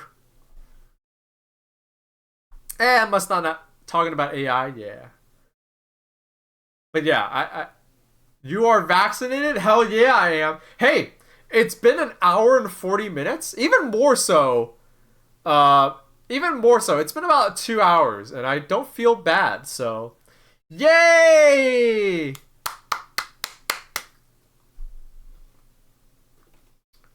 The vaccine toasted your brain. Can't remember nothing no more. Yeah, maybe you're right. You got the vaccine and then an hour of AI talk. Curious. Yeah, maybe you're right. Sorry.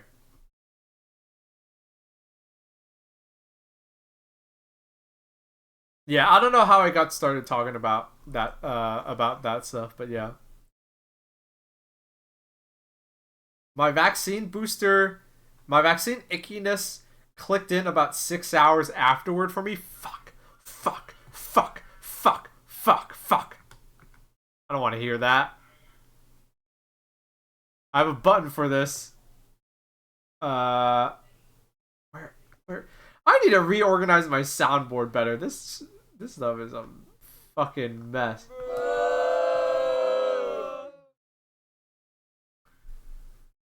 Maybe you're just built different though. I don't know. All right. Before you know it, you'll be shaking like those old ladies on Facebook. How's it? It's you mean like this? Oh no! I got the vaccine. I'm shaking. Oh.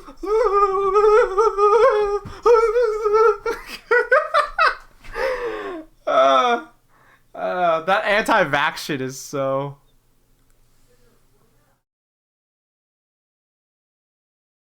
That anti-vax shit is so stupid, dude. That anti-vax shit is so stupid. So I'm sitting on my bed for some reason. I don't know why. All right, one last chance to tell me something that's been happening in the world.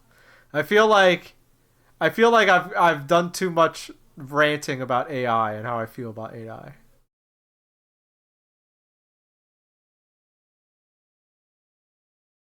Did it cost money to get the booster? I have insurance and it was covered through insurance.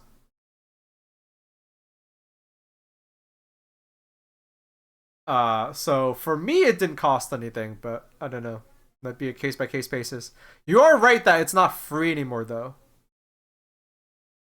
But there is a program to get it if you don't have insurance. I think it's called the Bridge program.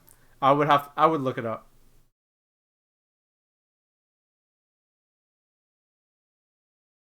Chicago has in a post punk industrial museum? What the fuck? Damn, Chicago sounds dope. Alright, I'm gonna go use the bathroom, and when I come back, we should play a video game. How does that sound? Until then, watch this funny video. Uh,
the gentleman has not come back yet.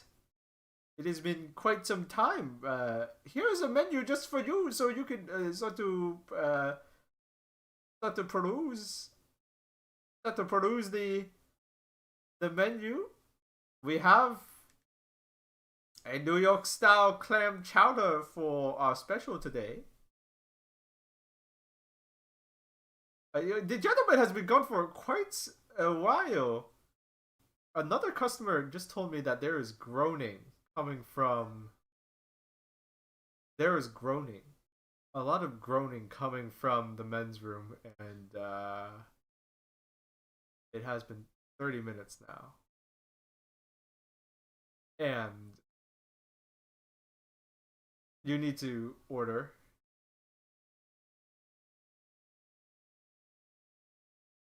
Please enjoy this complimentary plate where we give you one piece of capicola. One. So you can have that. You can have that, but we really ought to. We really ought to. Gotta go into. Someone's gotta check in on who's missing, because it's been 30 minutes now, and y'all need to order food. You can order for them. This is this is like mesmerizing even to me. Holy shit. Imagine if your waiter came up to your table and started doing this. Like they were a snake, like they were tasting the air.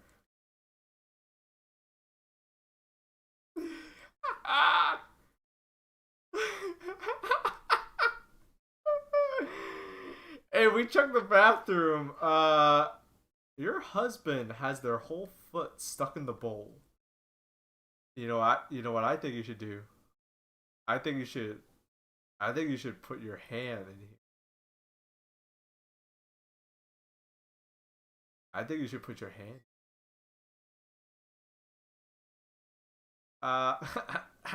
No particular reason. Put your hand in there, bro. You know.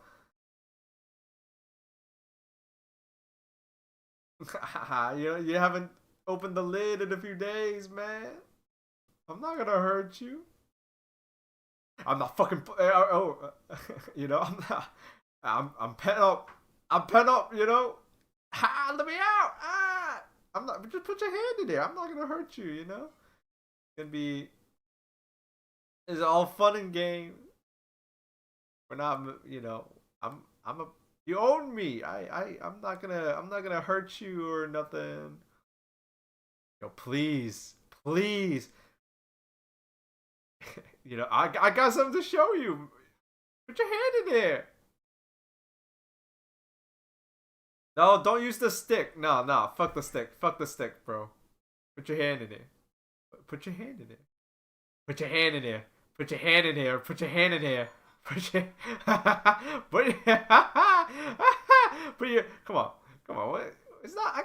You're so big. I'm so small, man. Put your hand in here. It's not. I'm not gonna hurt you. I can do stand up, and then you don't have to put your nasty fucking head in my mouth. Maybe I use a whole bottle of Listerine when we're done here. It's gross. You want to know what the worst part about the circus is? They put all the food right next to you, but you can't get at it. Miserable. It's miserable. What is this? Weight Watchers? No respect. I got no respect. No respect at all. Next thing you know, I'll be rapping. A rapping line, huh? Wouldn't that be a thing? I'll go from stand up to trying to rap. I can't rap. I'm a lion. I walk into the tamer's office. They say, "Oh, you need to go on a diet." I say, "Okay, sure. I'll eat less meat." They say, "No. You need a diet." Now I'm lighted. Now I'm all neon like a sparkle dog.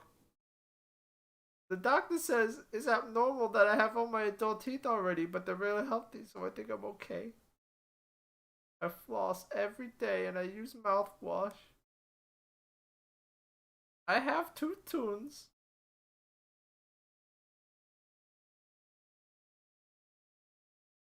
I have tooth tunes. When I brush my teeth, it goes, "We're not gonna take it. No, we ain't gonna take it. We're not gonna take it anymore." And that reverberates through my skull. Hey, mister.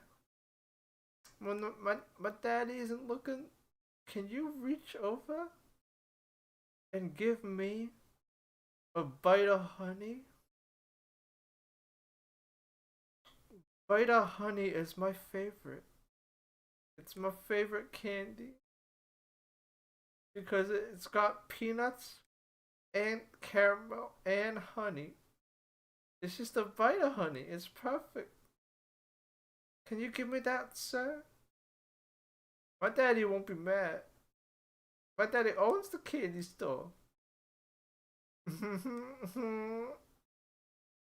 Oh, you got me. Yes, I am trying to circumvent the system. I get one free piece of candy every day, but strangers are allowed to give me candy. I'm the one kid you can't. I'm the one kid that can't take candy from strangers.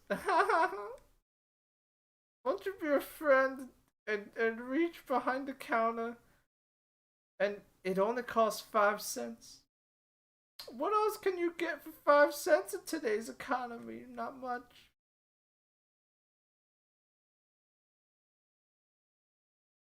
$5 to make my day a wonderful day. You know what I like about bite of honey? It sticks to your teeth. I like the struggle. My other favorite candies? Lollipops. I like the all day suckers.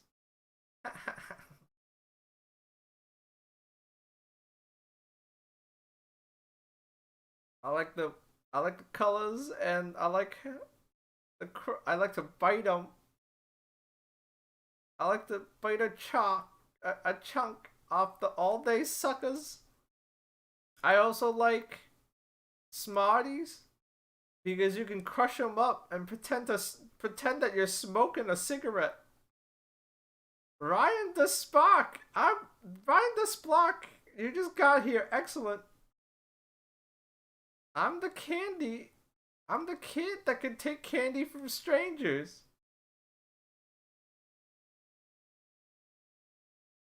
I need you. You're welcome to my daddy's candy shop. My dad is in the bathroom. Can you listen? Can you go to the counter? Can you go to the counter and take one piece of bite of honey? Bite o' honey. Got a little cartoon bumblebee on the packaging. And can you give me one? My daddy says I can have a piece of candy. My daddy says I can have one piece of candy a day. And I want it now. Oh, I'm back. And I have a bowl of cereal and milk. Because I'm hungry.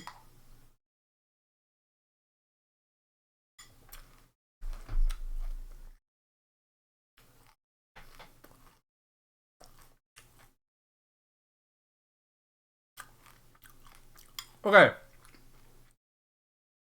Is anyone like me? What kind of cereal? Honey bunches of oats with almond slivers.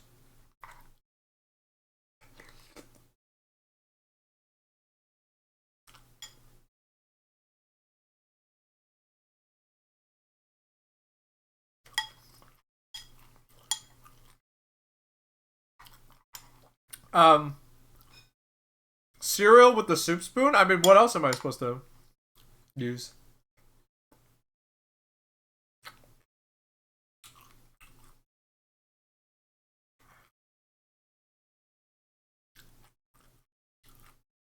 The Chinese figured it out. It's like the optimal spoon shape. But what was I gonna say? Is anyone like me, where after any medical thing, you get really hungry?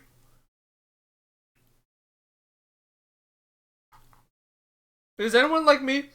So, whenever I get I'm the kind of person where whenever I get sick, like the flu, a cold, anything, whenever I get sick, my appetite goes away. Like I don't get hungry. It's hard for me to eat. And then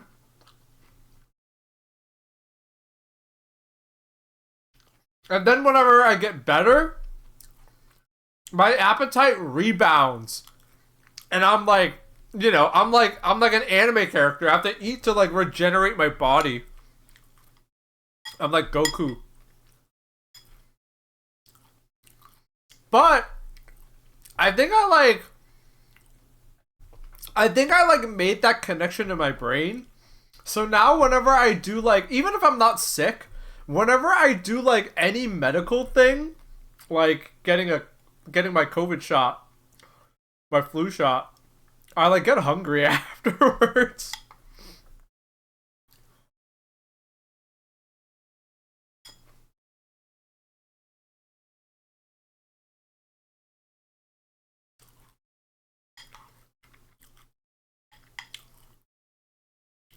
I had a dentist appointment. It was just a cleaning. I had a dentist appointment like last month. And I like immediately went straight to the diner.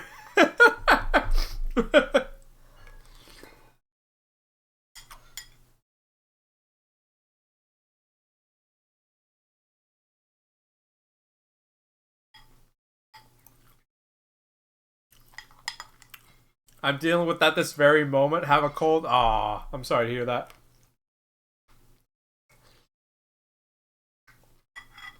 Hope you feel better.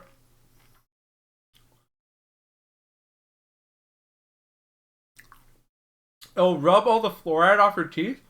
Okay. So I asked my dentist. I have no idea what this number is from.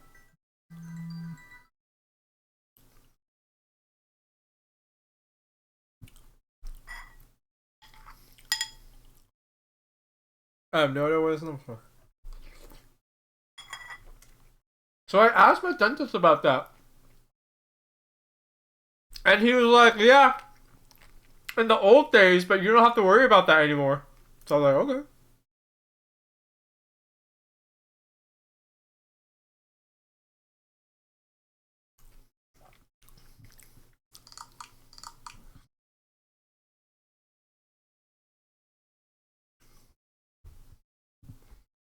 Okay, hold on. Let me listen to this voicemail I got from this potential scam call and let me see if it's funny.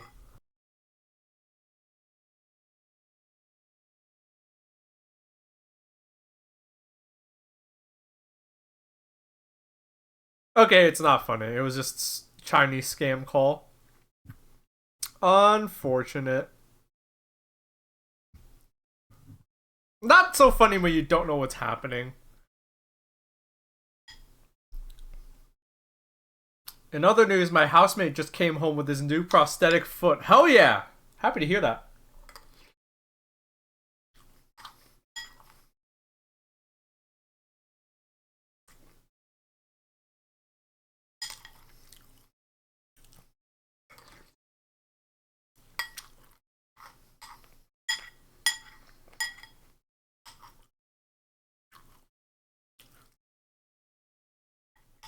Alright. What game should I play?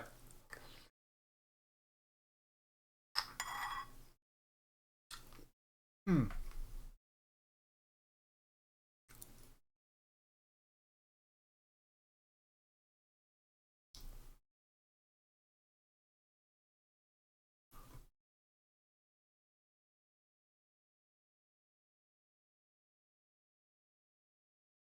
Street Fighter 6?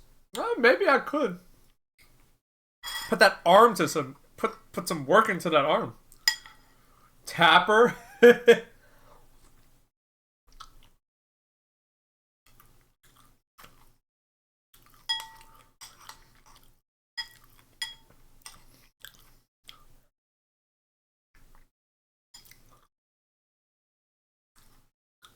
Tapper! Listen, you know me and Tapper. But... Dude, it's too self-indulgent. It's too self-indulgent, chat. I would... I feel like I love the game, but I feel like a freak every time I play it on stream. Because I feel like I'm doing something I'm not supposed to. Because it's not normal. I'm not normal because I like Tapper so much. It's weird. Why do I... I'm a weirdo. We could play Street Fighter 6, but I don't know. I'm not like, I don't care about my view count too much, but to a degree, it's like, well, if I turn on Street Fighter 6 and then people stop watching the stream, what does that say about it? You know, what does that say about the stream? Or what does that say about the game? Have you checked out Armor Core 6 yet? I haven't. But I also don't even own it yet, so... Not today. You ever try playing Aki? No, not yet, to be honest. I just played more Marissa. I want to get my Marissa to Diamond rank before I play another character.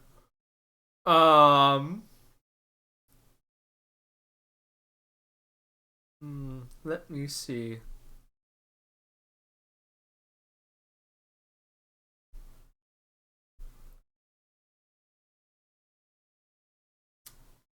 What could I do?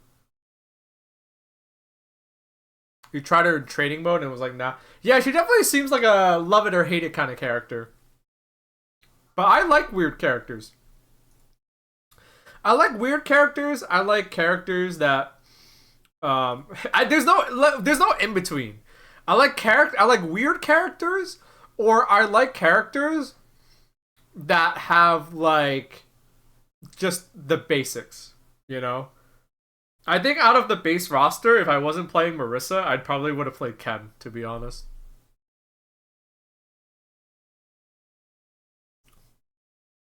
You know, I like Marissa because like of the way she's like a struggle character that isn't like bad. If that makes sense.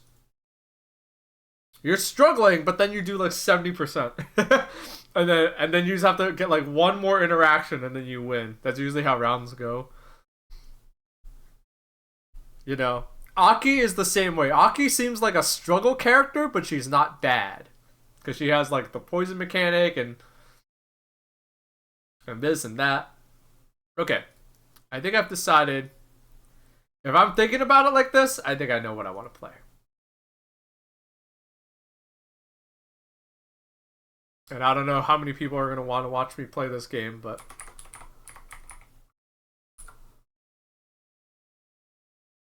Who cares? My stream, my rules.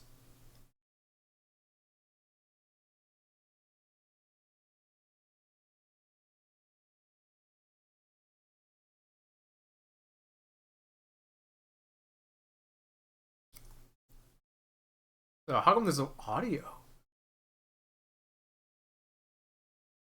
What the? Why is there no audio?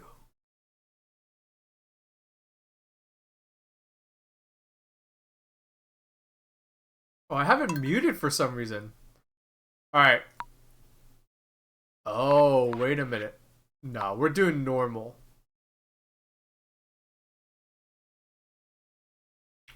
Yes. I like this setting.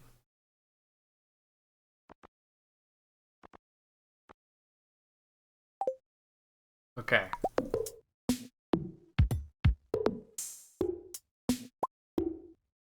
I like the green afro. If you guys don't know, I'm a fiend for this game.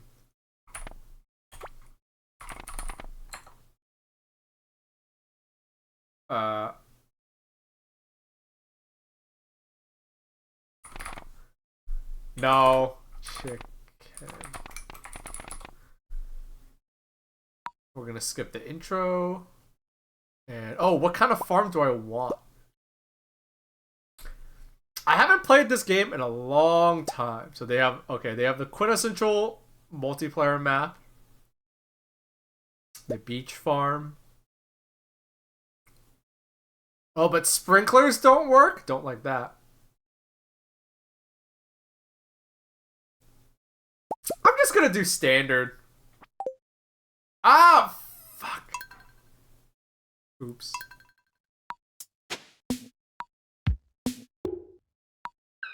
Ah, there we go. Is this your comfort game? Yeah.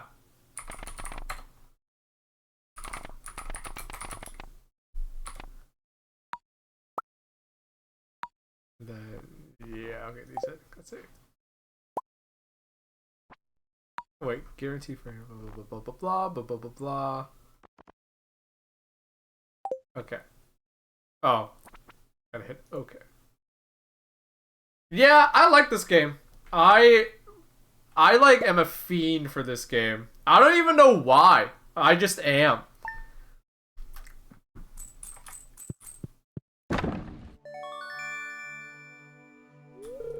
I don't know why, I just am. I like this game.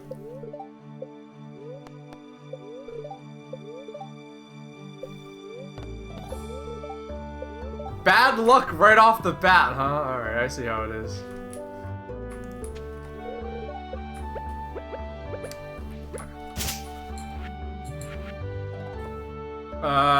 Crap. I don't remember how I checked the quests. Sure, yes, okay.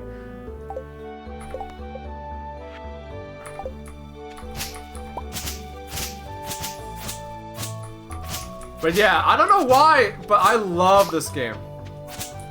I freaking love this game, chat.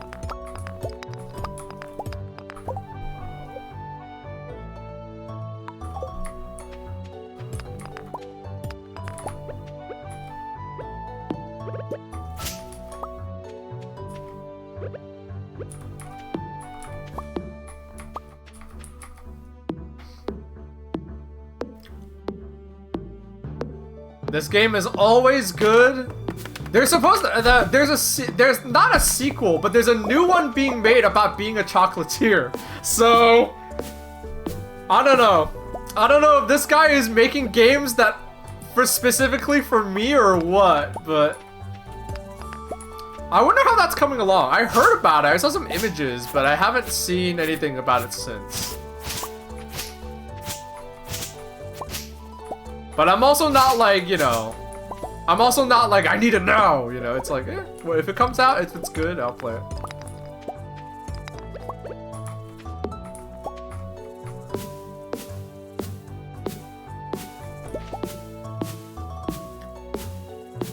They're gonna add 8-player multiplayer for this game? Oh my god, that's gonna be so hectic. So, real talk, I have not played multiplayer for this game yet. Because, like, and people have even offered to play with me, but it's like, I don't know, I don't like that. I like multiplayer games where, like, part of the reason why I like competitive multiplayer games is that there's always someone to compete with online, you know? Yeah, you gotta organize, like, yeah, exactly. Like, you're gonna get 8 people, like, you know, same night, every day. It's like, that's a hassle. Alright, let's plant these.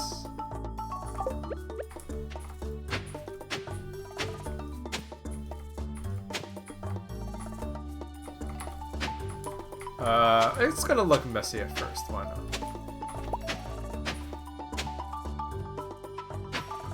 Doesn't have to be neat.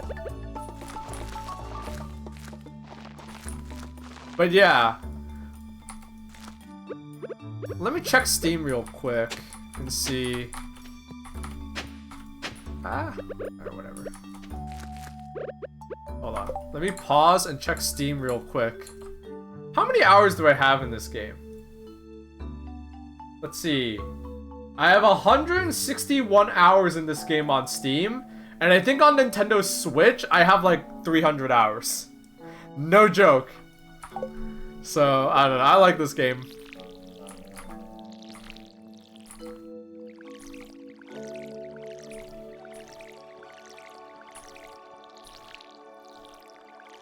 I mean, that pales, you know, that's like minuscule compared to how much time I've put into Dota, but you know, for a single player game, that's a lot of fucking time. Alright. And I'm also a fucking weirdo. I'm also a fucking weirdo, and I do no mods, chat. Because I'm a freak like that. I need a chest. Oh yeah, we should probably make a chest so I have a place to store things before I do too much. Stuff. That tracks pretty well considering you also loved Happy Home Academy. Oh my fucking god. Yes, I loved Happy Home Academy. That shit made that game worth playing. Like the new, like Animal Crossing New Hurray, like the new Animal Crossing game was like, I got bored of it in like a month. But having Nintendo Switch Online means you have Happy Home Academy, and that shit made that game worth playing. Put this. Can you put it here?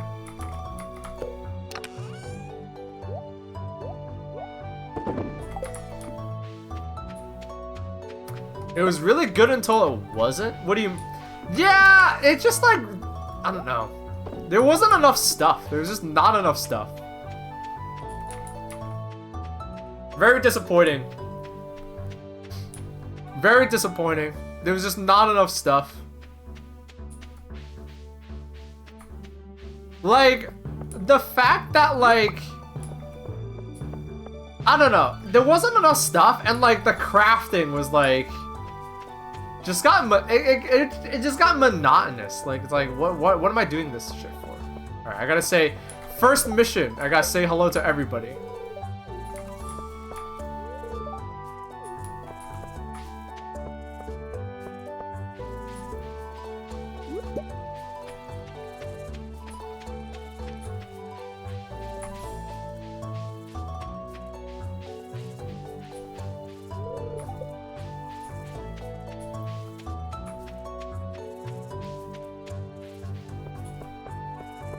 Still good in your opinion, but it can't compare to the mystique of the original Animal Crossing?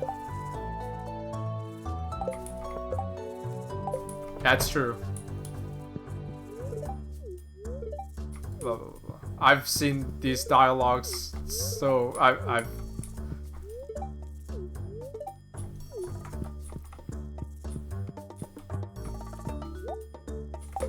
Don't I have to, like... Yeah...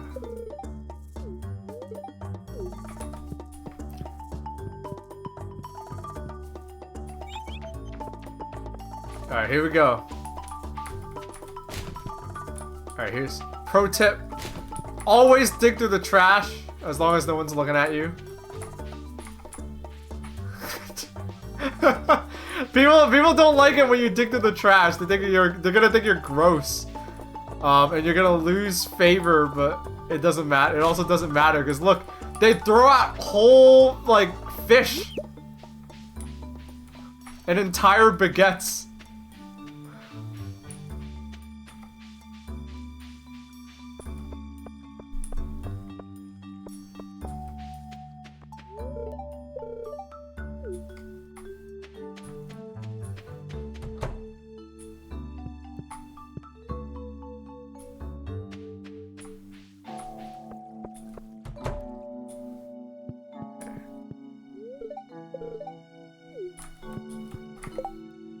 We have...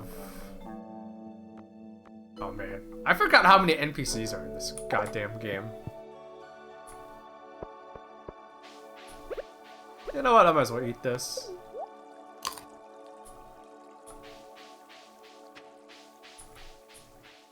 Just to save on inventory slots.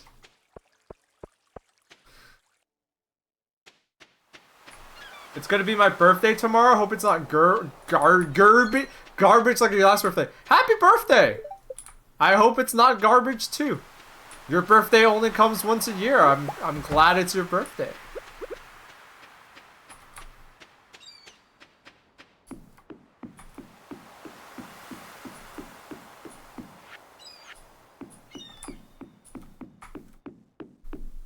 Oh, I don't think you can meet all the villagers in your first day, right? Because, yeah.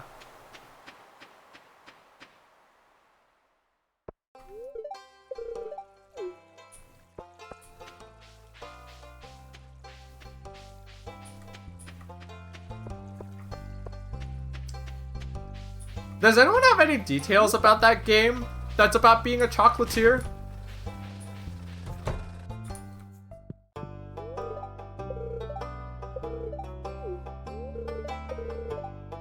That's a like it's by the maker. The person who made Stardew Valley is making a game about being a chocolatier. And like it's about running a chocolate shop and making recipes and all of that. Yeah, I wonder what's hasn't said much about it. Yeah, I figured.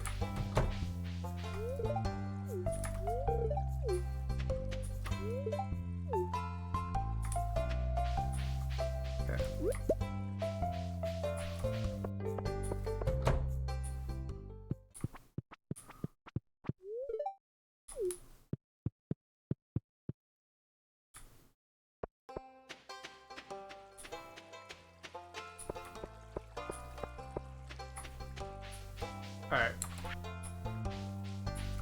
Who haven't I met?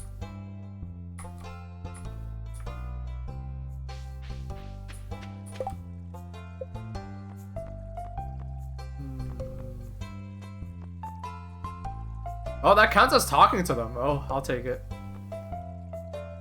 The mayor. You bozos. Oh my god, there's so many NPCs.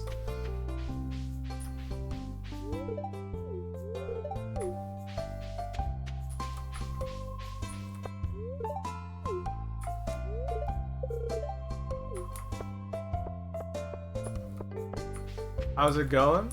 I just found a fish in the garbage.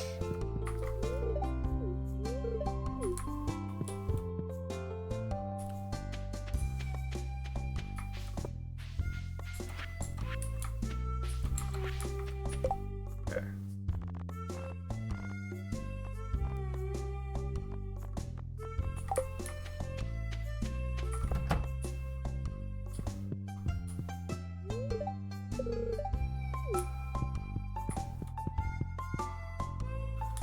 Did they let you marry the shadow creature in the game? I never tried.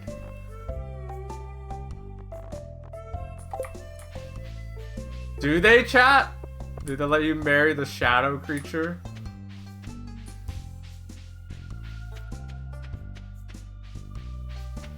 Okay, I'm not gonna lie. I like these games are comfy and cozy. The marriage part was never like I never cared too much about that part. I like the like toy farm sim part. I like growing a farm. Okay? If you want to like the most fun part of the game to me is the getting like the fun part for me was getting your farm completely automated. I don't know if that I hate to be like that guy, but like it was fun to make a lot of money and it was fun to like completely automate your farm so you wouldn't have to do anything.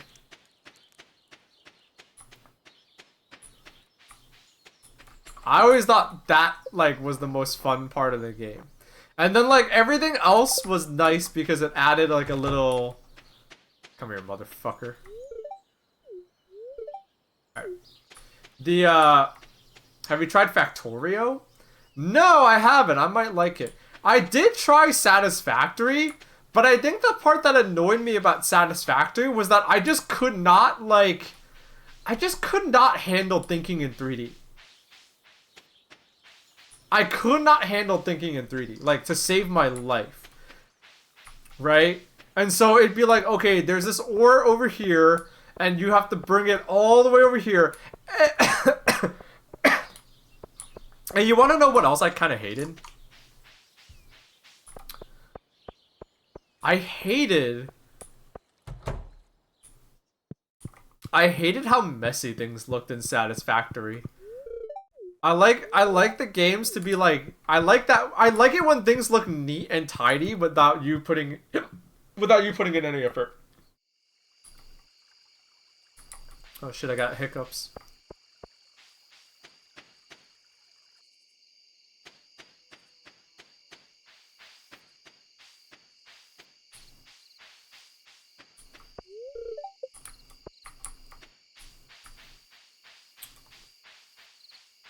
Damn it, everyone went to bed already.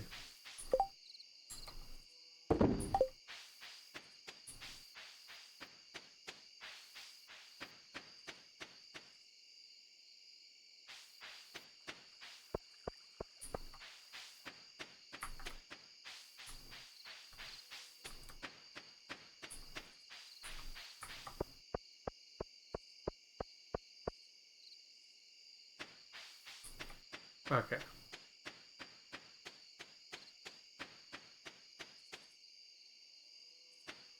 Alright, that was first day.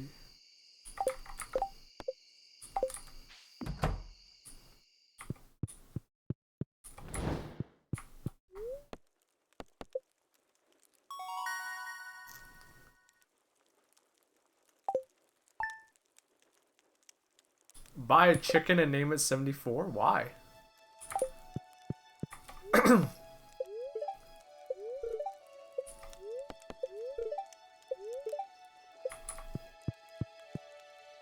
It gives you an OP item. Wait, really?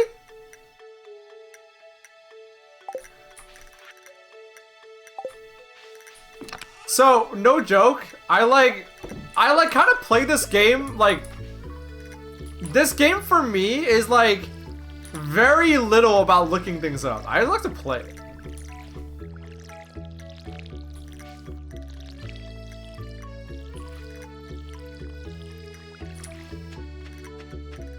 It has to have the brackets? Okay, you know what? I'll try that when I get my first chicken. I'll trust you.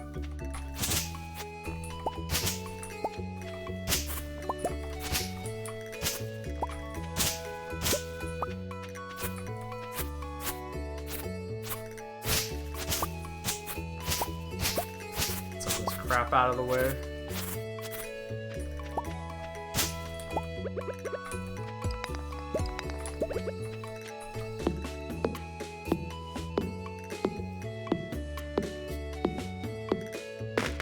They'll give you a prismatic shard. You know, when I hear the word prismatic shard, I think Magic the Gathering card. I still think Magic the Gathering card.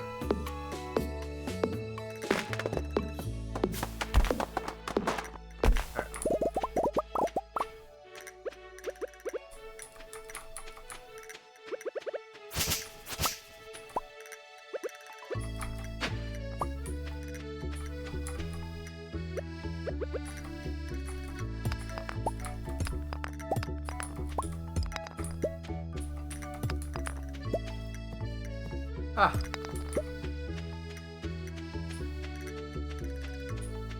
You just got into Magic the Gathering Clown Shoes game. You love it? See, I actually view see, it's funny because compared to like Yu-Gi-Oh or Pokemon, it's actually the most normal game. I like it because it's the most basic.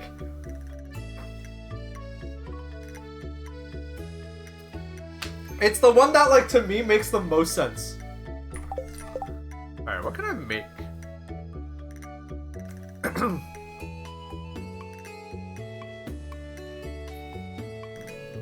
don't think we need to make any of this. I know that this is like one of the... Oh wait, never mind. I'm like getting confused. Pokemon is more basic? Not to me.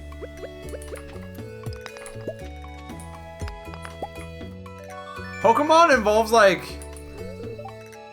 I don't know. Pokemon involves like a lot more...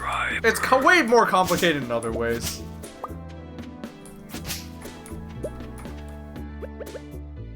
I just got into arm wrestling. It's way cooler than card games. Look at these forearms. You're toast. Thank you, Prowler Pangolo. Thank you for the resub. What are you? What, have you become like a 1970s jock? What's going on there?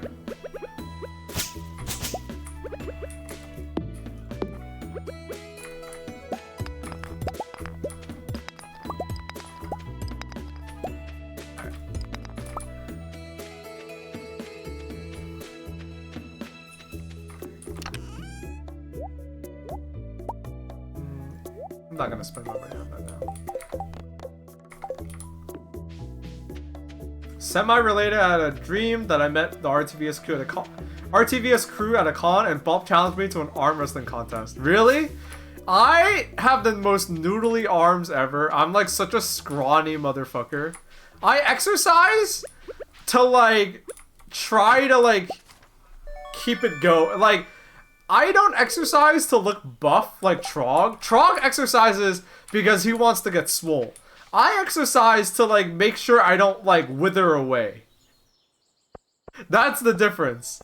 I'm trying not to wither away. I'm trying not to like, you know, die. Can you even catch a catfish right now? Oh, here we go. Garbage time. Fuck. Okay. Is anyone here?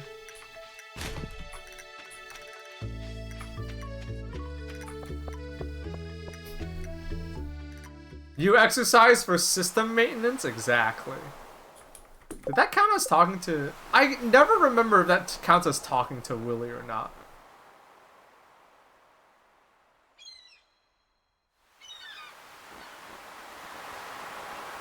I guess it does. Alright.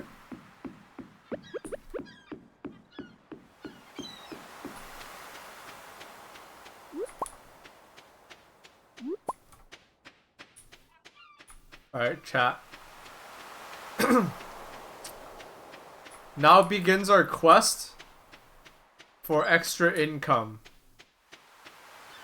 Like I said, to me, this game is all about the money. Although we should probably meet everyone first.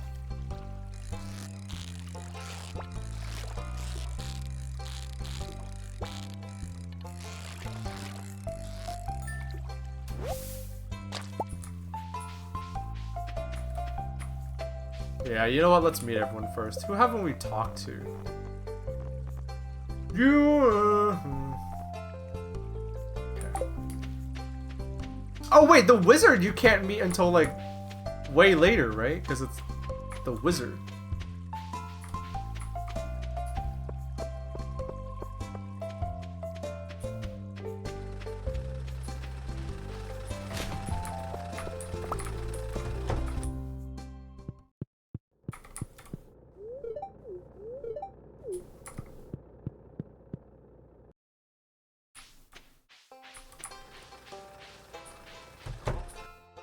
I have a book.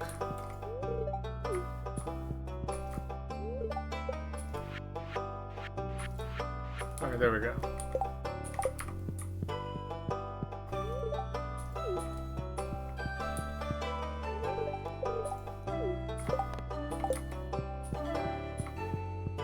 Who haven't I talked to? Oh, wait, garbage can. Nothing.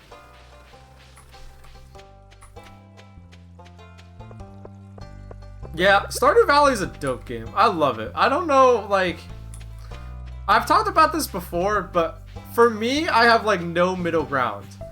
Games either need to be, like, insanely intense and crazy, or they need to be, like, calm and nice.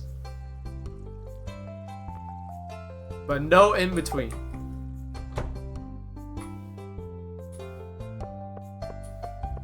I think it's because as I get older, I realize the kinds of experiences that I want out of a game. Can I talk to you? I realize the kinds of experiences that I want in my games. Like, I want my #1 priority out of a game is the ability, or not the ability, is the, I want to experience something I've never experienced before. If that makes sense. Right? Because why play, like, that's the same reason why I don't like Call of Duty. Because it's like, bro, you've played Call of Duty. You know Call of Duty, right? But you know, I want to play Stardew Valley because there's not a lot of games like Stardew Valley. I mean, I guess you can argue that this is just a, you know, yeah, you can argue that like, oh, there's, you can argue that like, oh, there's, whatchamacallit, there, you can argue that like, oh, but don't you have like, isn't this just Harvest Moon? But it's not Harvest Moon.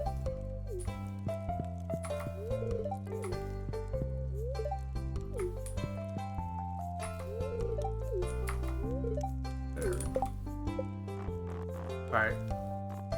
Alright, I've gotten everybody but the wizard and the tavern guy. Caught his ass infested with UK teens?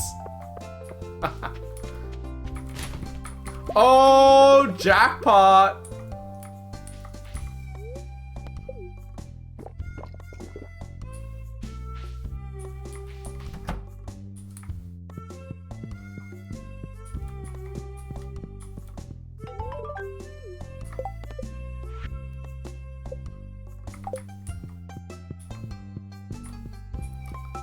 Would you drink trash can cola? Nope. But I would in this game because it's a video game and there's no repercussions for it. But what was I gonna say?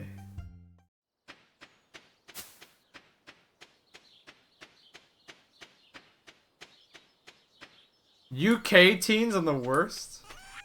Why? Because they like drill music? Is that it?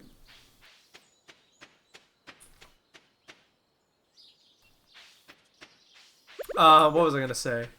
Yeah, I out of my games, I want something unique. You know, I like card games because they're unique. I like fighting games because they're unique. And I like Stardew Valley because it's unique. But like Madden, fuck. There's a Madden every year. Call of Duty every year. You know? I don't do Sudokus because there's one in every newspaper.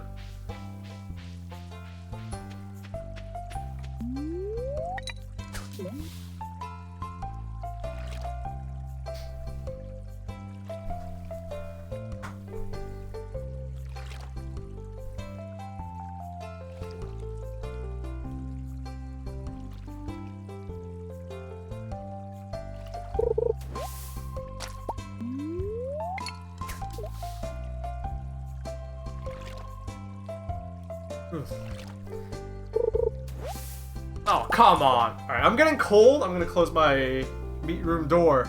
The meat room door! The meat room is starting to become the meat room.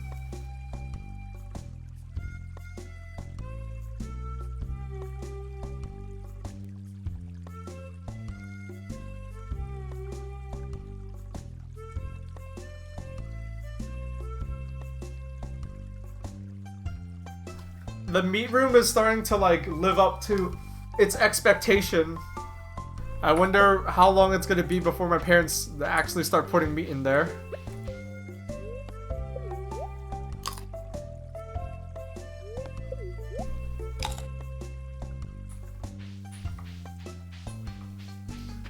People from the UK probably have the worst taste for video games in the world.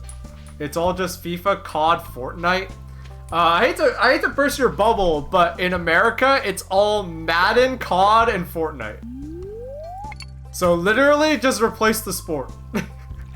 Madden, NBA, COD, Fortnite. It's the same shit, dude.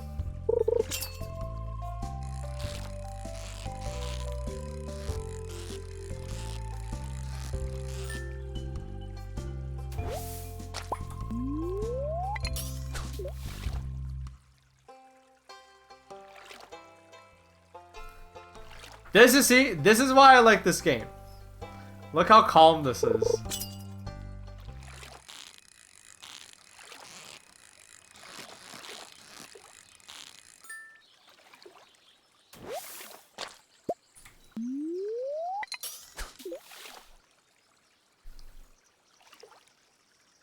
The video game society at my uni is like 90% Valorant players. Oh, how the times have changed. When I went to college, 90%. We also had... It was the same thing, except instead of Valorant players, it was League of Legends players. Everyone played League of Legends. And how do you think I felt being a Dota player? People would ask me, oh, do you play League of Legends? I say, I play Dota. And it's like, oh.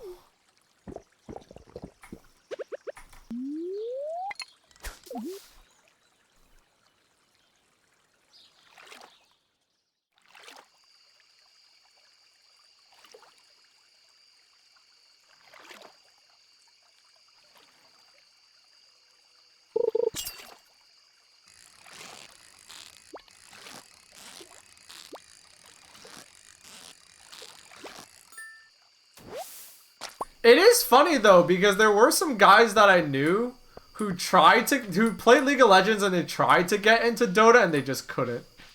They couldn't. They couldn't, like, they just couldn't do it.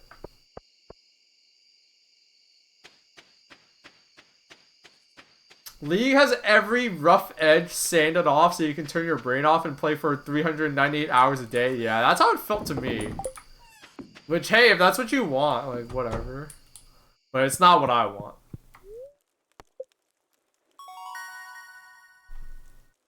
Wow, already?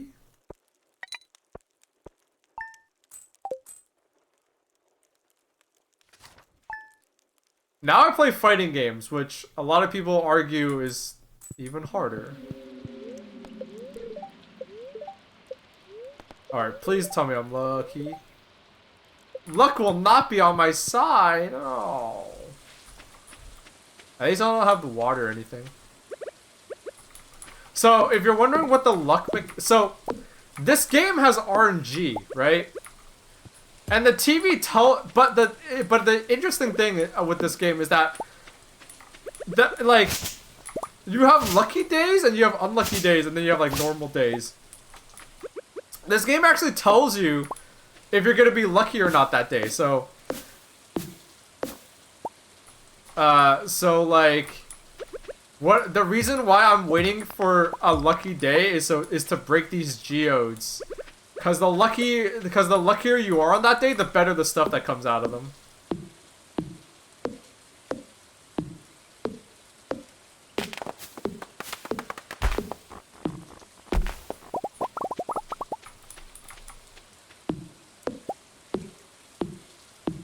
Stereotypical roommate in college, stereotypical League player. I fucking hate this game, plays another round. I'm not gonna lie, I've been guilty of that.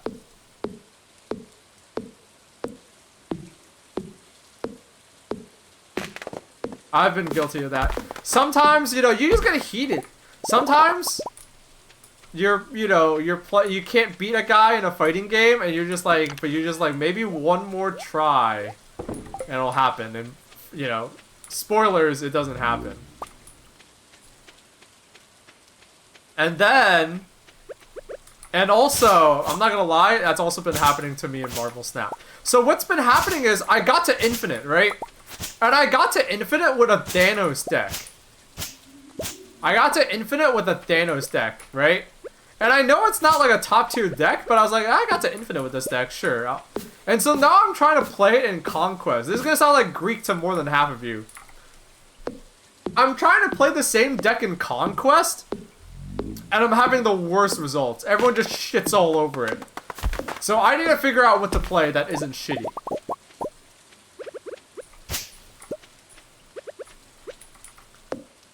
Although the frustrating thing about Conquest is at my collection level, so like matchmaking is putting me up against too many mirror matches, and it's annoying as fuck. And it doesn't. One thing I hate in card games is mirror matches. I think mirror matches are disgusting in card games and should never happen. They should be a rare occurrence. And when the game matchmakes you against like the same person. Not the same person, the same deck, like the same deck that you're playing over and over and over again is just not, it's like miserable. I don't want to play it.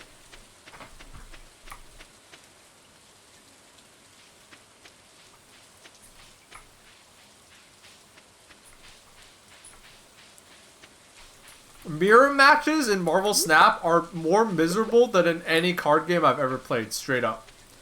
I'm not even joking. They're more boring than in any card game I've ever played. Um, part of it is that there's like no sideboarding between rounds. It's kind of like a best of one game. And so, like, in a mirror match in Marvel Snap, what ends up happening is, like, you better just pray you can execute your strategy better and faster than your opponent sometimes. And it's like, that's not fun, because that's literally down to, like, how lucky you are, like, what cards you drew, you know? It's like, fuck that.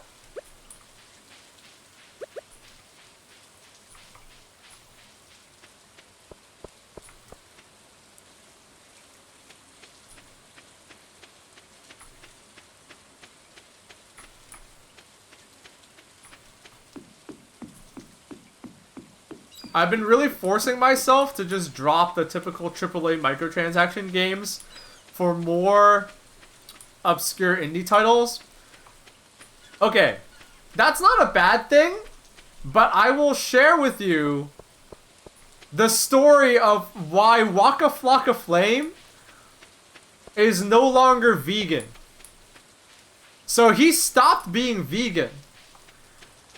And if you're wondering why, he attributes it as he was just eating blueberry muffins alone in his kitchen. And at some point you stop wanting to just be alone in your kitchen eating the food no one else eats. you know, and I was like, you know what? I get that. I know exactly what you mean. So I like playing the occasional indie game, but sometimes you gotta just be like, what's everyone else playing? What what is everyone else playing? What's happening? Fill me in, cause you're gonna be that guy that's like, sorry, I've never heard of this game. I play Valorant. You're gonna be that guy.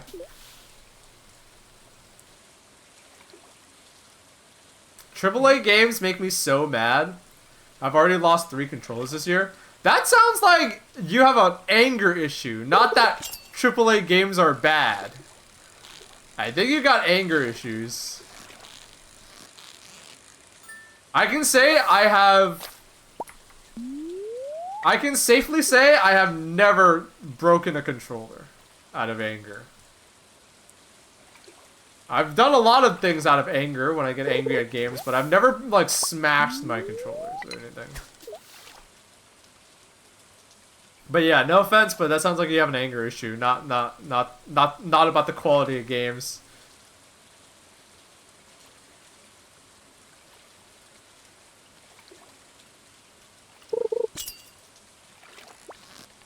Whoa, Nilly! I almost lost that one.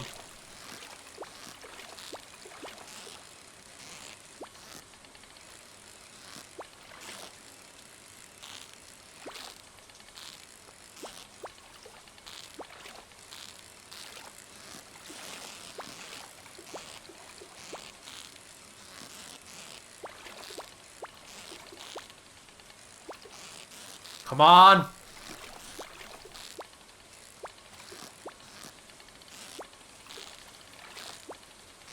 Shit! Ah! My fishing rod's too crappy.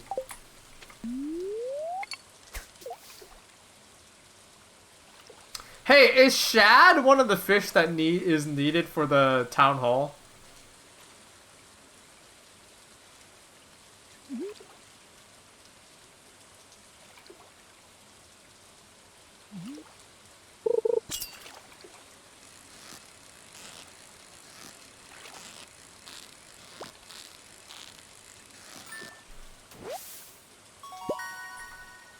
You're like the only guy I know that likes the Stardew Valley fishing. I don't know, it's not bad.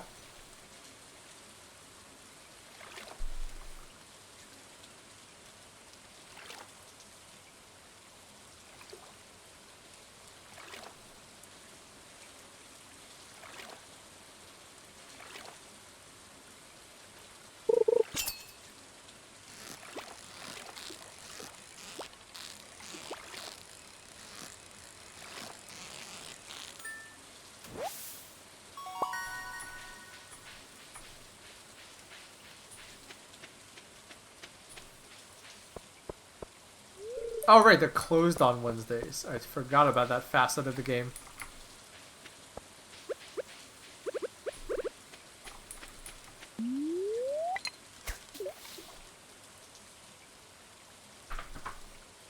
Fishing's the only thing I did in this game when I was roped into a multiplayer farm. Is that what you do when you do... Is that what you... Is that... You know, I never thought of that. When you do multiplayer, one person can focus on a thing.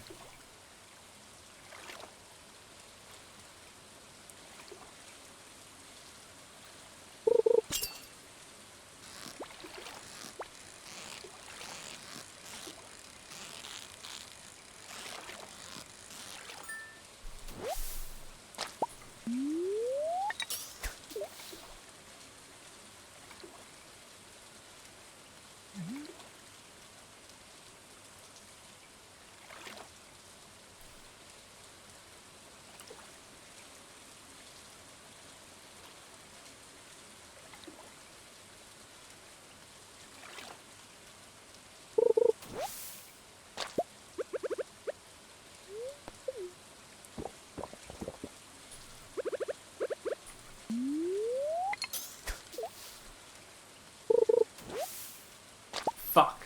Alright, well. They did say I was gonna have bad luck. Can I, like... Ah, damn it. You can't throw it away there.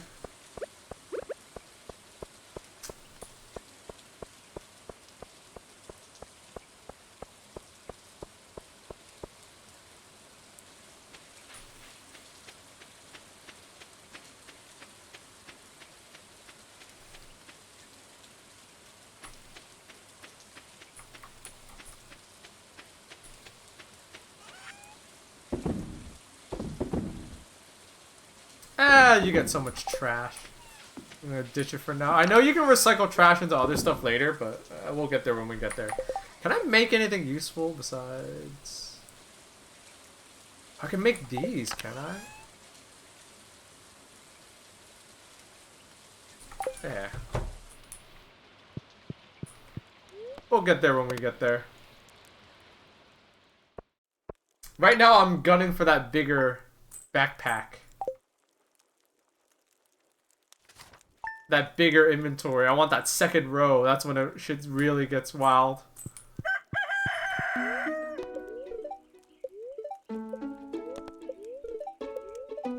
Oh my god, another day of bad luck.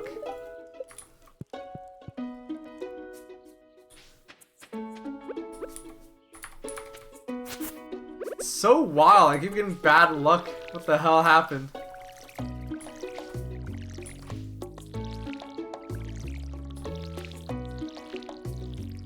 My RNG is terrible.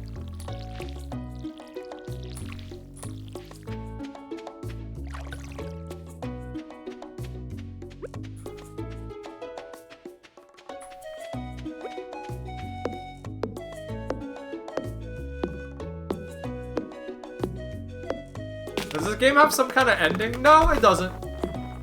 You just keep going.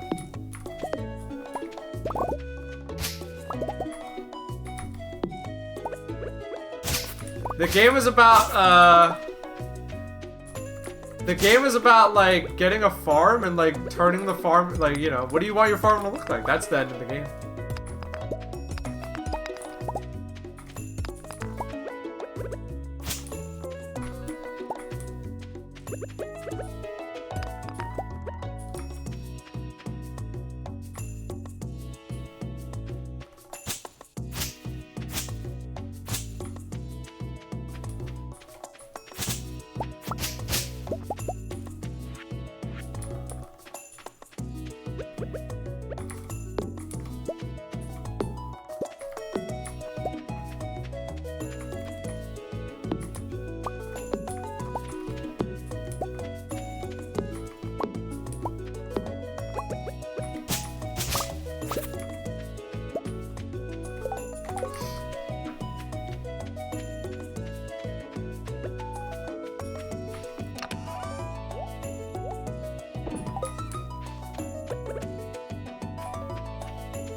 Crazy how detailed the textures are.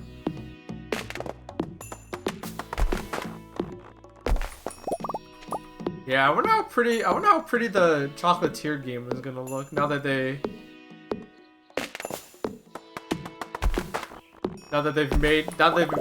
they've gotten like a real game under their belt. Although it feels like this game is still getting updates, but I think that might be because they're like they outsourced it. I think like they outsourced some of the development to like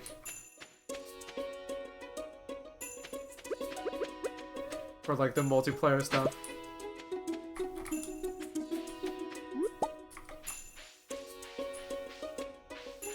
Time is it? 7:42. Hey, okay, so I had my COVID shot at 2:30. At 2:30, I got my COVID shot. So it's been like 5 hours. So I should know real soon. If I don't feel sick now, I'm gonna assume I won't feel sick later.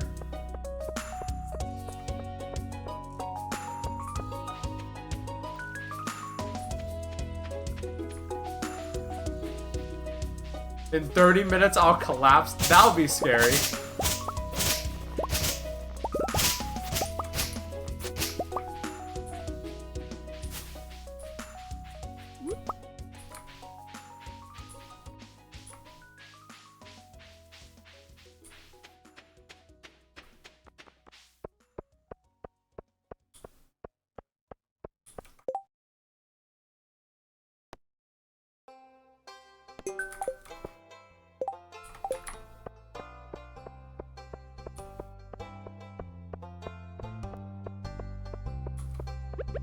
Oh, I got seeds.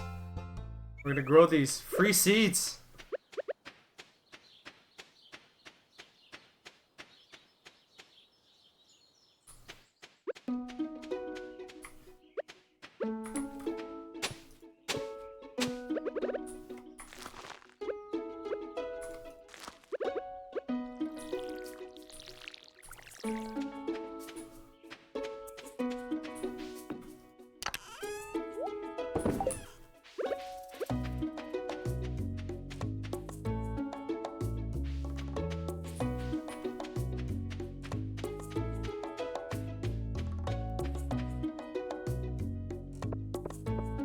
Oh, there's gonna be an update soon. I wonder if I should... whatever.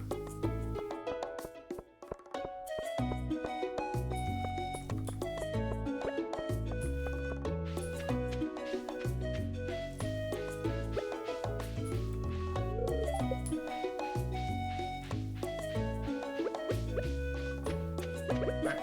Time to do even more fishing. The update adds an NPC that looks like Scorpy. That's funny.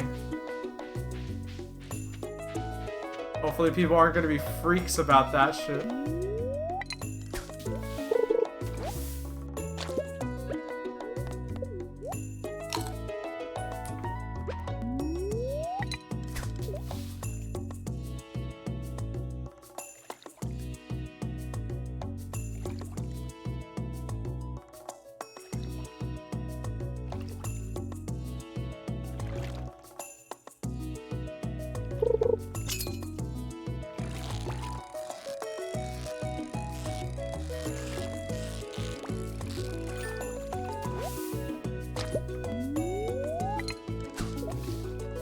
Wait, what am I doing? I should be catching bream. Hey, someone in chat look this up for me. Do bream only come out when it rains? Damn, I sold all.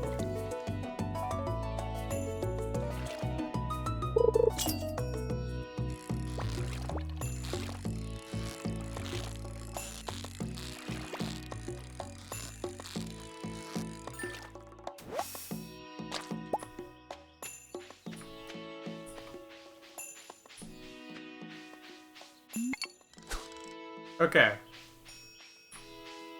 I'm gonna go catch one.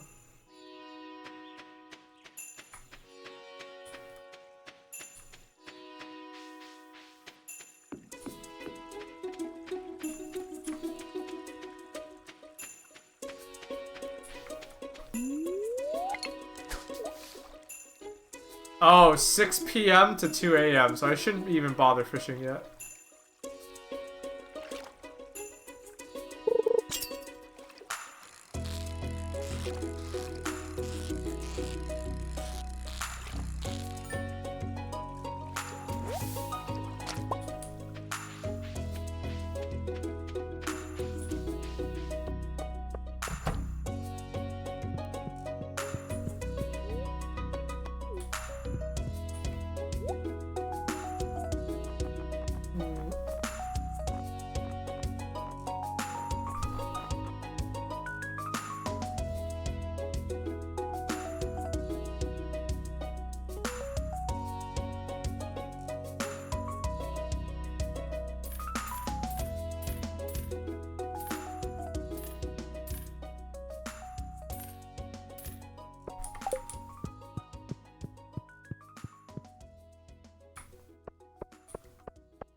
Okay.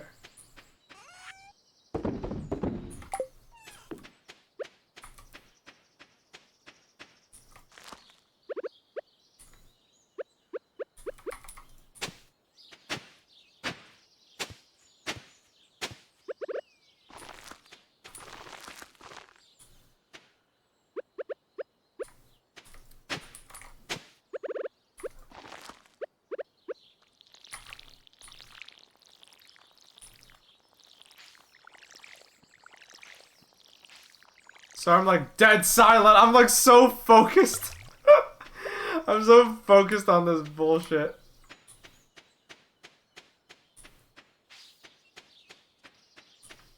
Why is it always so eerie when music cuts out in video games? Not always. It's just, I kind of like it. This is the only game. It's one of the few games I can think of where it's not like constantly like blaring in your ear. Oh shit, rice.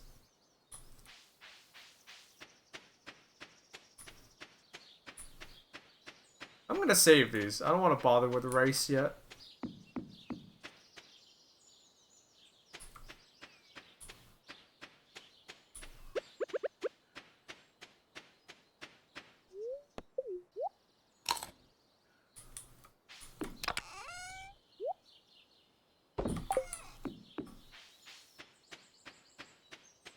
I remember playing Oblivion with the music muted. The best okay, one of the best video games for turning for and it's not intentional. 50 Cent's Blood on the Sand. Okay, play 50 Cent Blood on the Sand, right? Go into the settings, turn and all you gotta do is turn everything, turn off the music, turn off the special, like, turn off the music, and all it becomes is bullets, like the sound of gunfire, people screaming as they die, and 50 Cent swearing. And it turns it into, like, almost like a piece of art.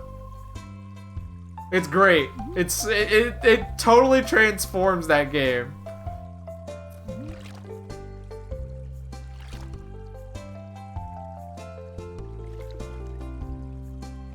You still have a copy of that game for 360? Oh, hell yeah, dude.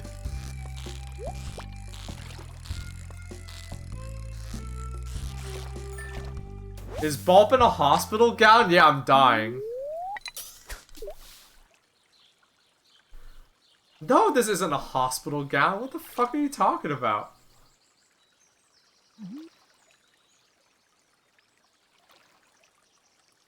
I don't know what hospital gowns look like where you're from, but...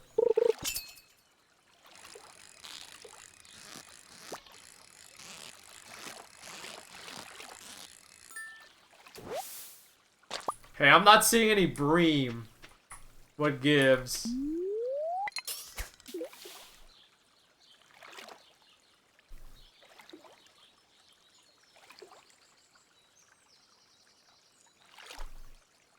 It's kind of baggy though. It's a loose shirt. I think I look good in it.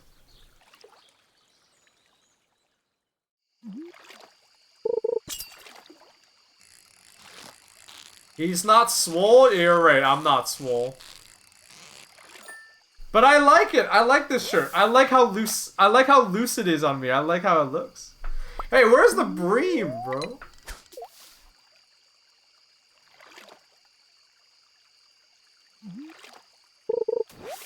God, that's the opposite of a fish.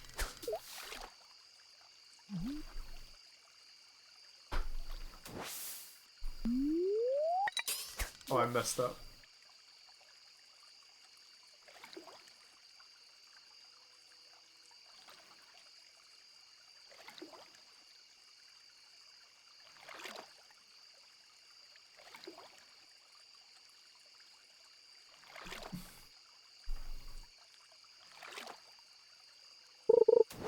Okay, well.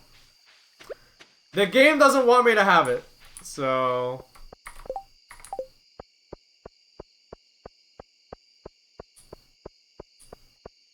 The game doesn't want me to have this fish, so... I give up. Because I'm out of energy for the day.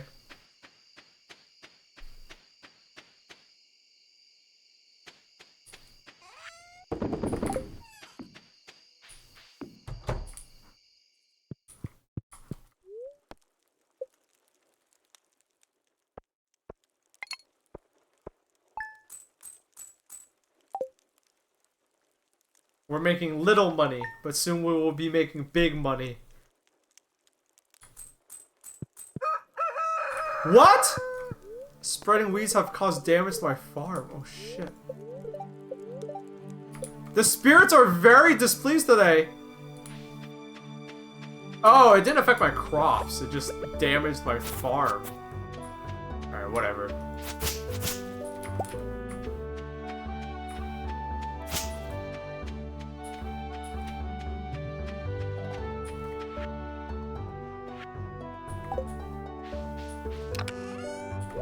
I'm having...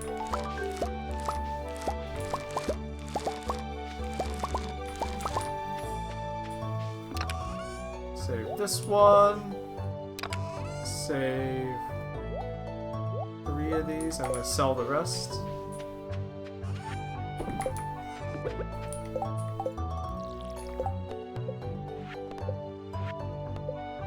Yay!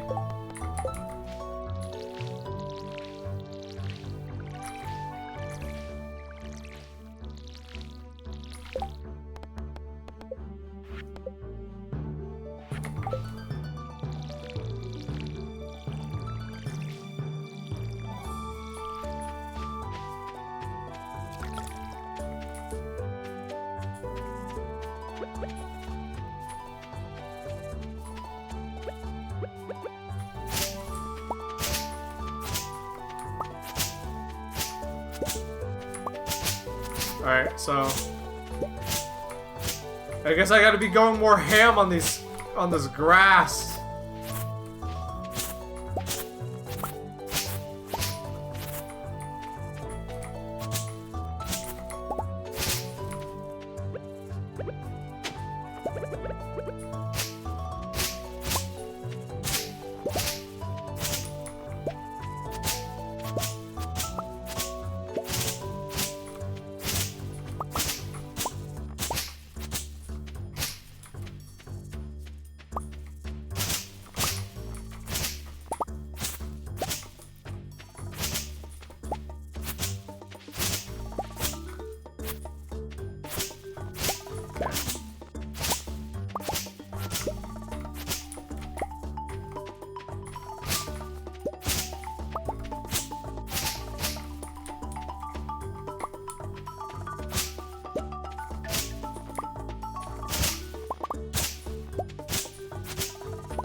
Oh, seeds.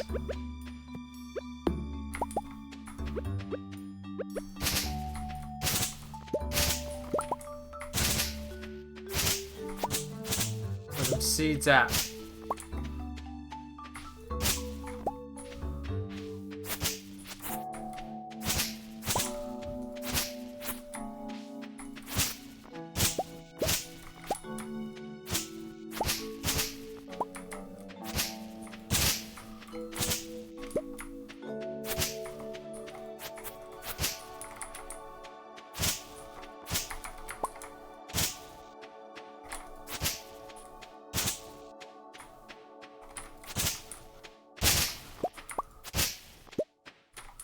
Come on. Alright, that's good enough for now.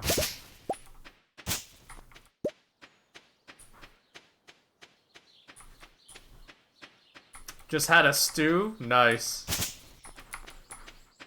Damn, I want stew now.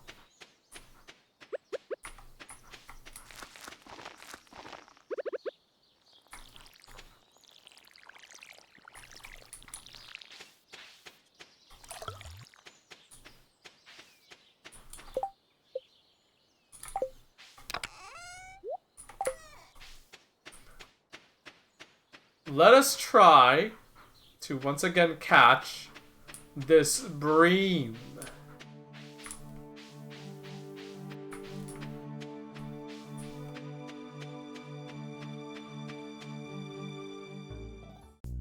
Oh, hell yes! Community center open.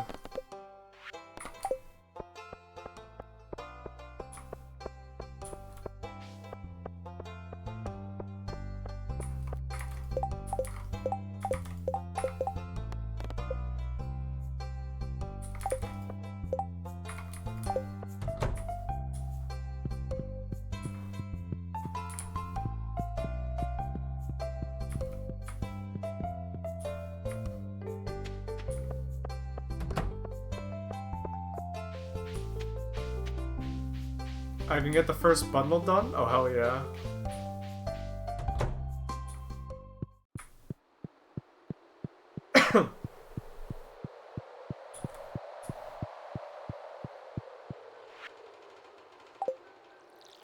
Oh, no!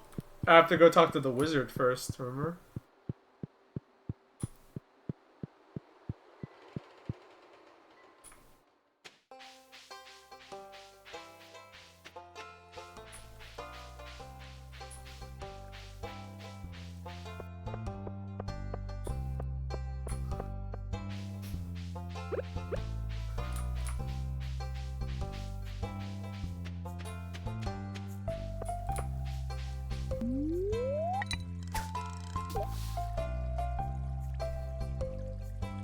Alright.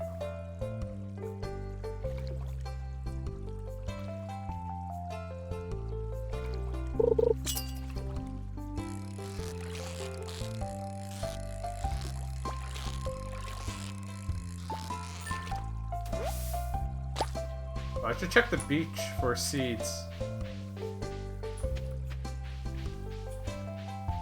Or not seeds, shells. Because some of the shells are... Some of the things you can find on the beach also go into the bundles.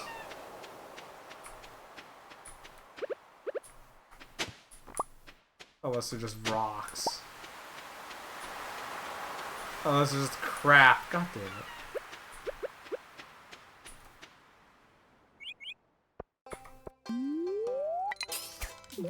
Okay.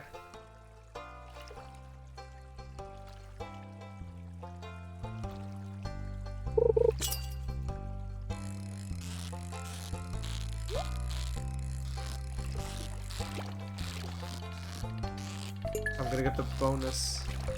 Yay, bonus!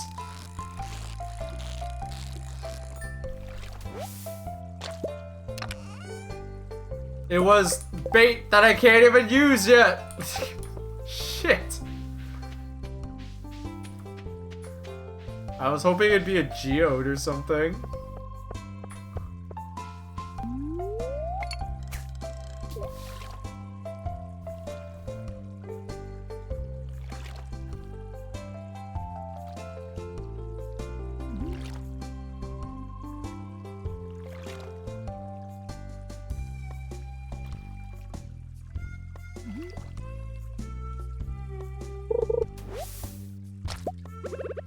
come on.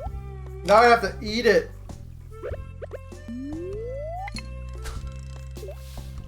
Resubscriber.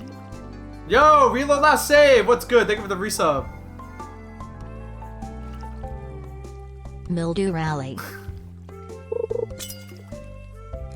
That's the name of a racing game where you're a tiny car and you race around bathtubs.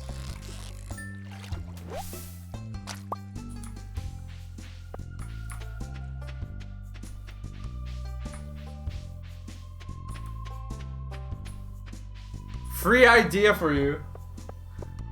For you guys in chat.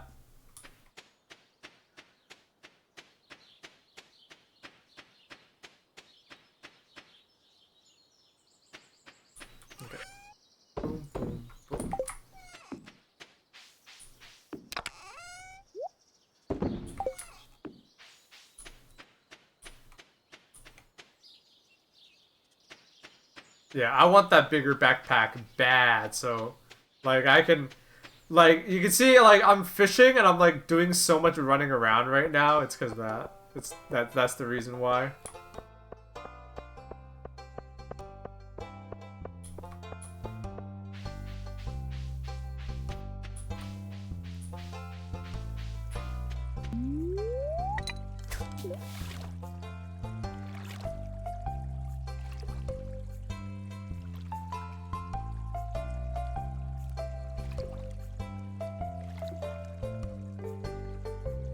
Come on.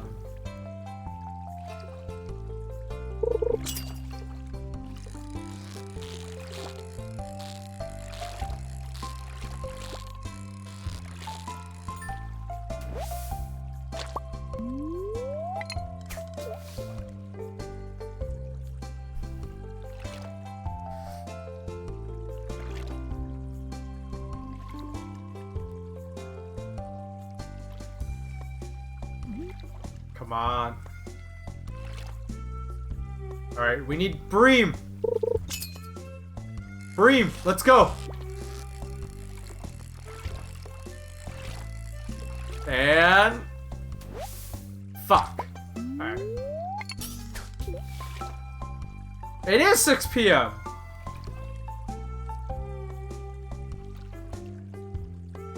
Wait, do I even have the quest anymore? Oh, today's the final day. Alright. I need this money bad, man!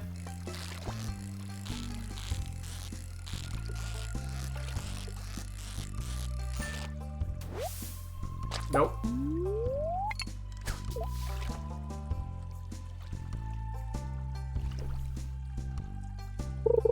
Alright, here we go. Here we go. Bream! Let me see that bream! Fuck. Alright. And this is gonna be a bream. Are you serious? Ah! Alright. This one's gonna be a bream.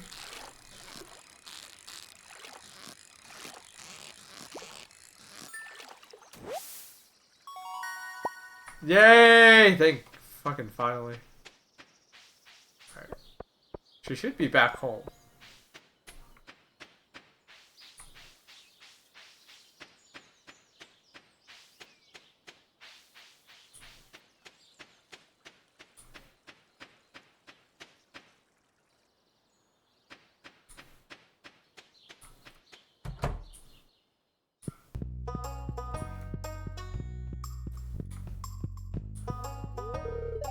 No! Let me. I have the fucking fish. Does she leave the room at any point? God damn it! Let me in. I have your stupid fish.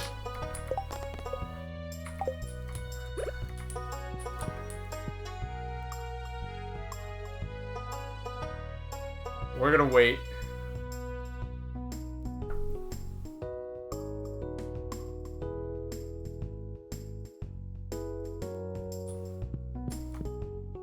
Chat, please tell me The Wikipedia says no! Fuck you, I hate you. I hate you, I hate you, I hate you. God damn it.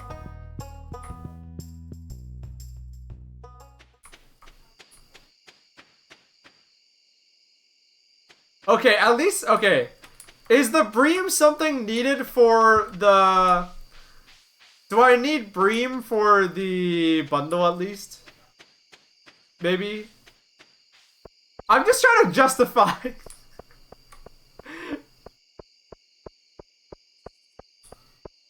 You know, I'm trying to justify it.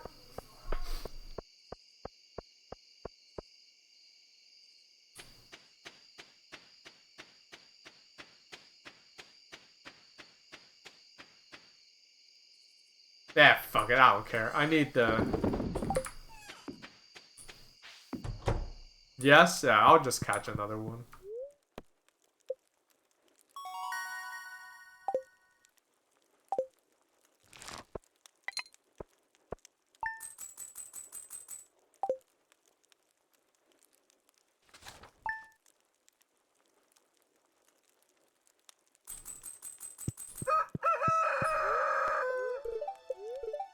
Okay.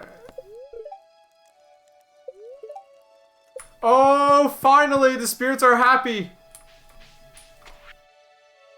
And we get to talk to the wizard.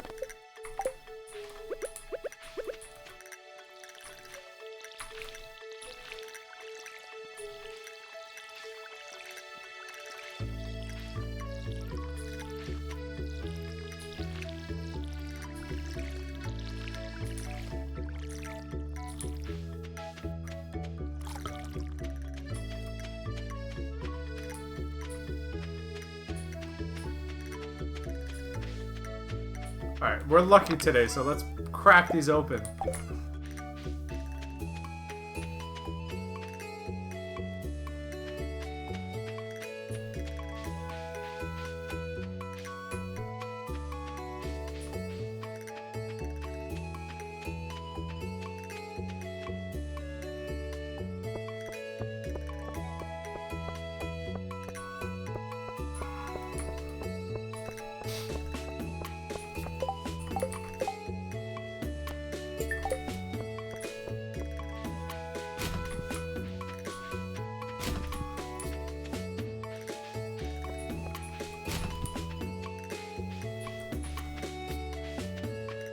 Geodes aren't affected by luck?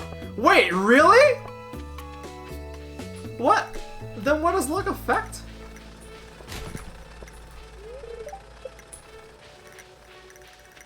Are they really not affected by luck at all? I thought they were.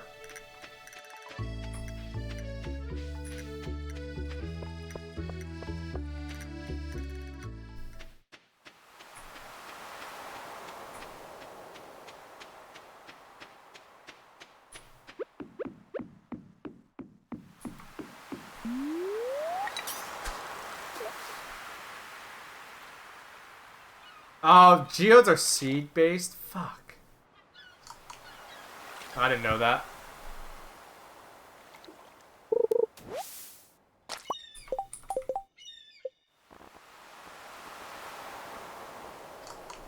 George is the oh, the old guy.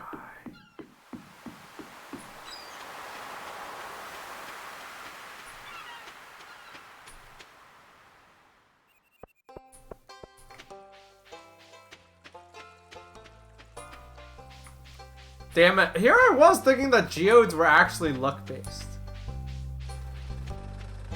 Well, I guess I learned something new.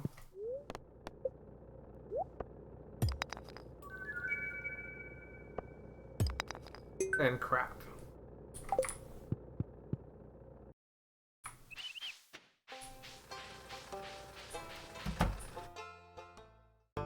Skip. Alright.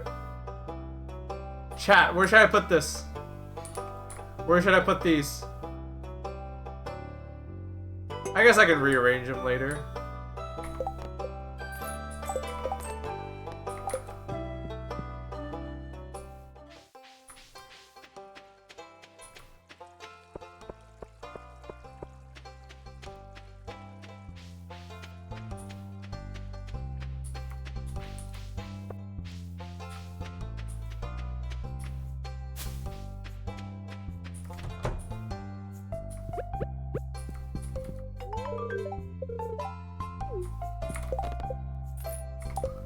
Alright.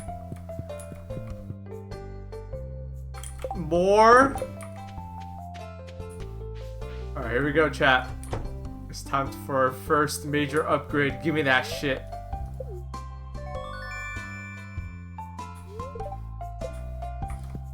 Finally! What do we buy with this stuff?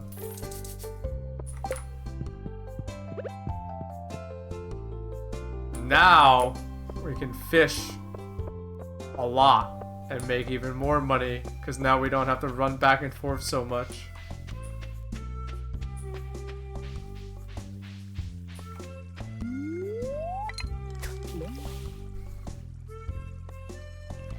Now the real fun begins! Oh wait, I have to go meet the wizard. What am I doing?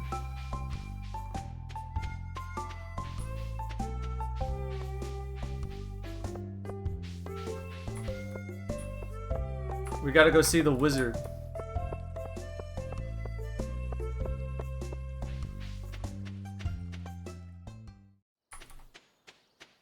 Which villager are you gonna romance? I don't really know and I don't really care.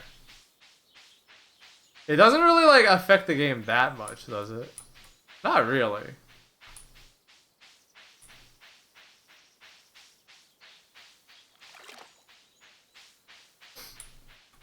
Alright, here we go. Wizard time.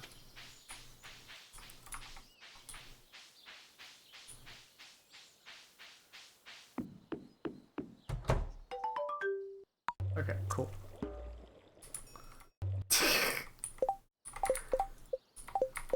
Alright.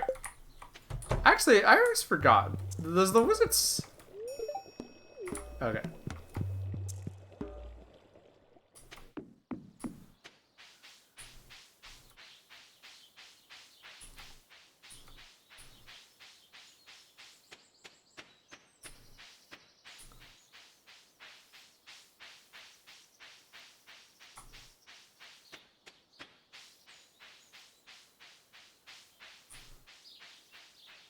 Alright, let's go do the first bundle at the community center.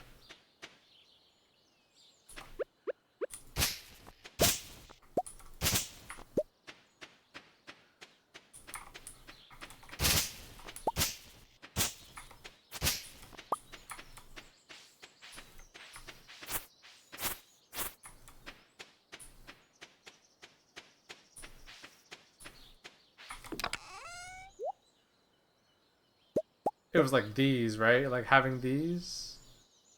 Or this? What was it, this? I don't remember. I was gonna bring them all. Because I genuinely don't remember. It's the leaks? Okay.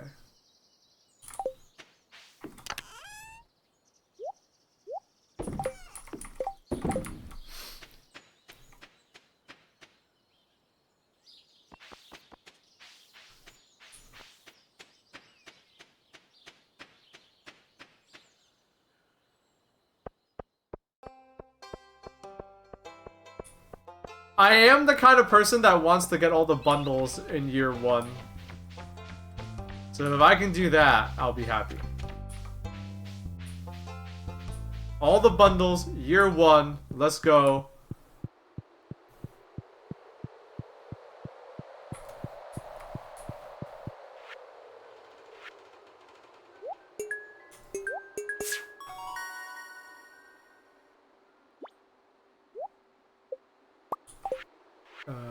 It's this. We have this bundle, this bundle. Alright, I have to remember. Okay.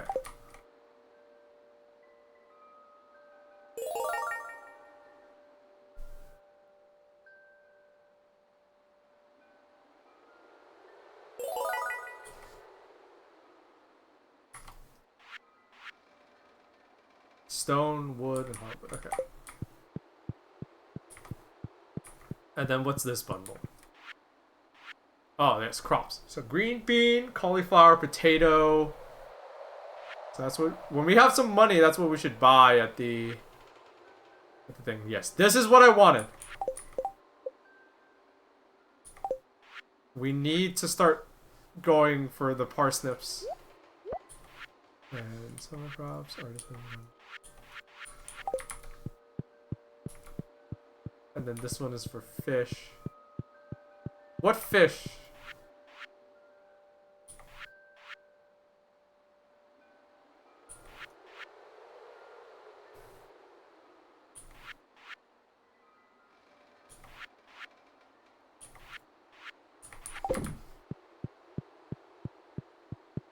Trying to replace my blood with vitamin C to get over this cold. Yeah, good luck. Colds suck. I hate them with a passion. I hate them so much.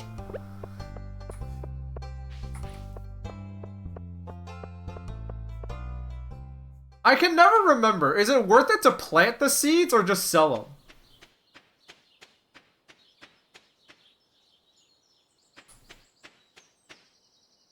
What's better, chat? What's the consensus on all those stardew heads? Should I just sell these for like the lump money? I always just sell them.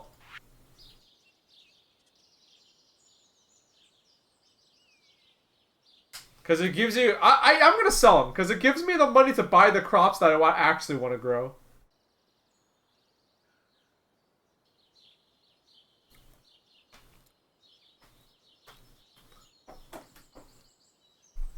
Boop. Nope.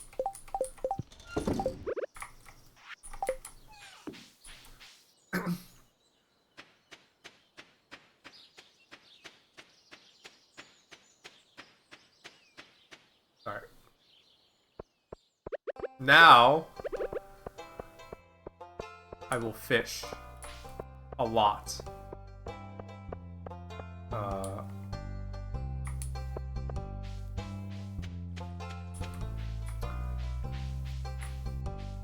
I'm gonna go for that sunfish that they want.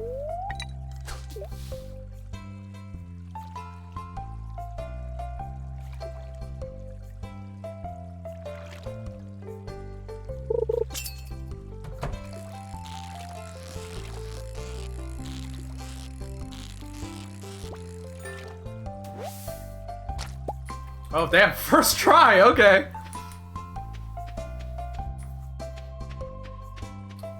Well, I might as well keep fishing, because I am also trying to get money.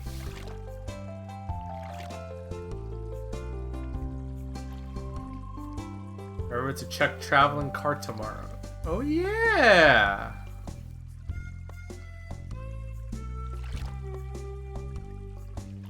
For that red cabbage.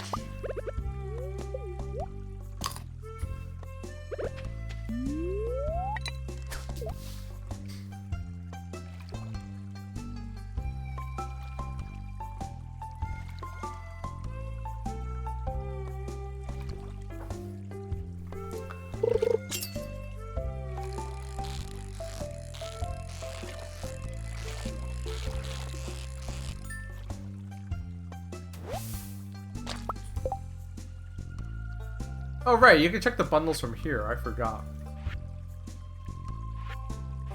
Alright.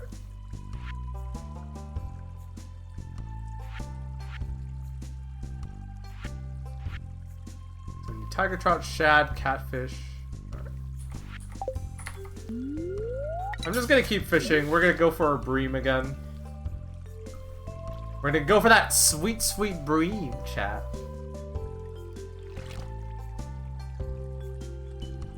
So we could dump it.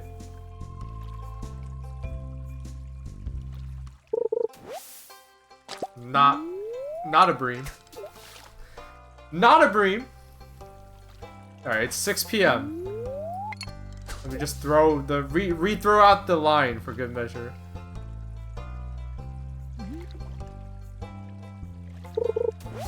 God damn it.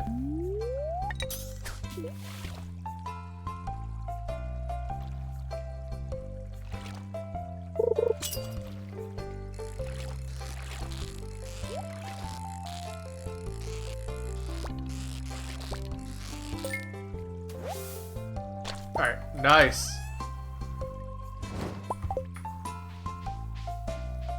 Oh, and I got some rice.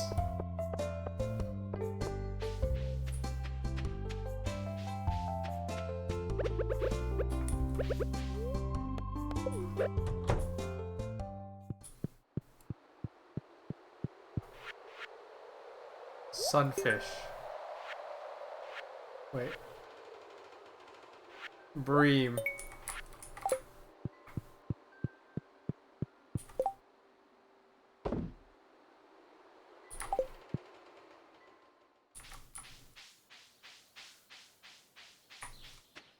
Alright, let's do some more fishing.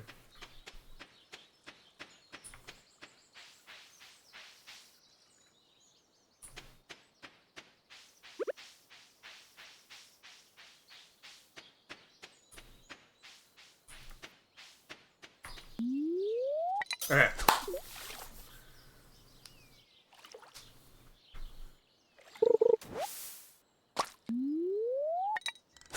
Ah, we're getting so much crap.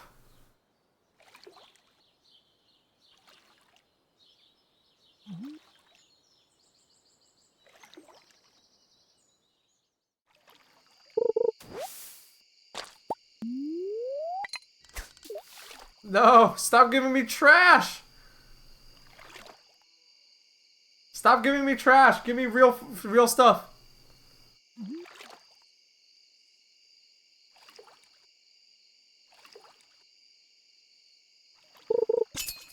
Finally, alright. Give me something for the bundles. Come on.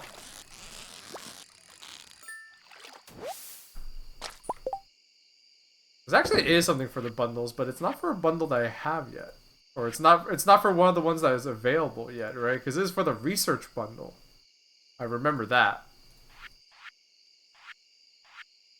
Yeah.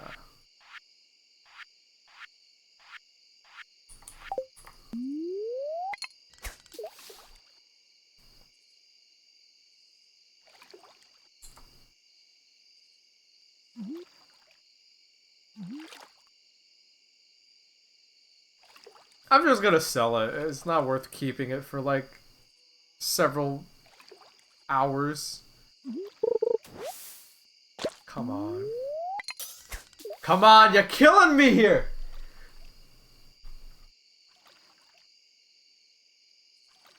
Is this the game with Grandpa's fucked up bed? It is. Come on, you're killing me here. Give me a real fish.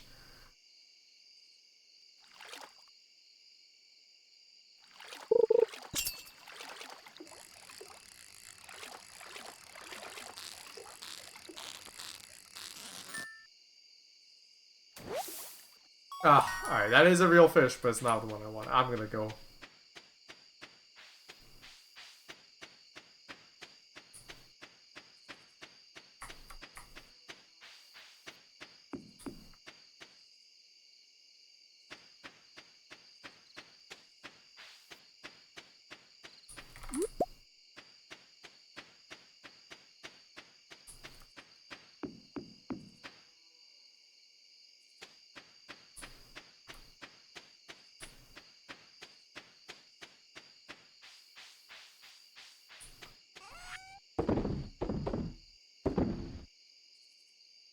Yeah, I need the money. Fuck it.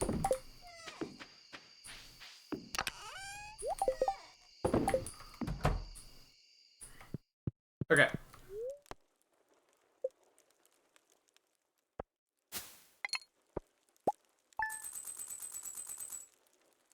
Alright. Here we go. We're making moves. We're making moves, chat.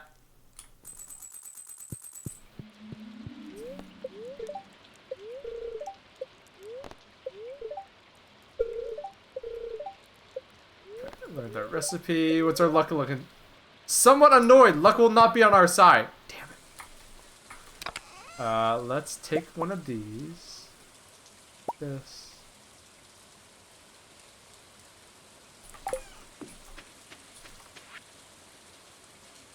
Okay, cool.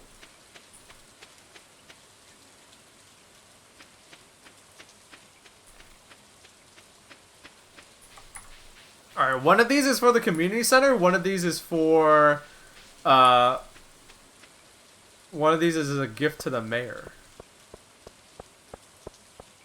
Is a mayor gift.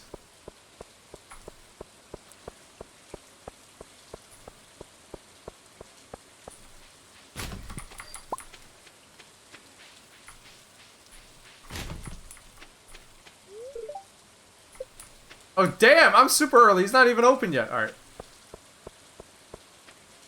Let's take advantage of this time and look for stuff. Crap.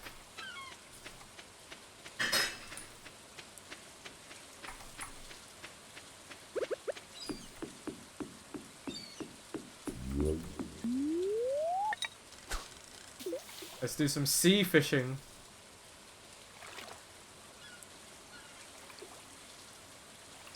Sorry there's so much fishing in this game. It's just that's just the game. You do a lot of fishing at the start.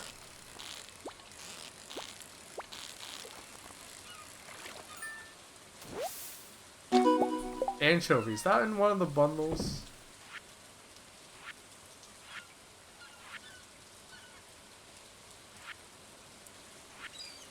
No, it's not. Damn it.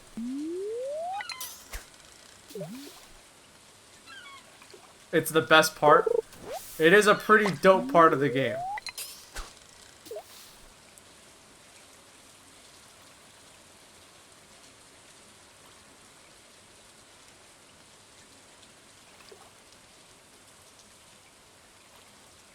I should get 10 hearts with Willy? Yeah, sure, why not? We'll go the Willy route.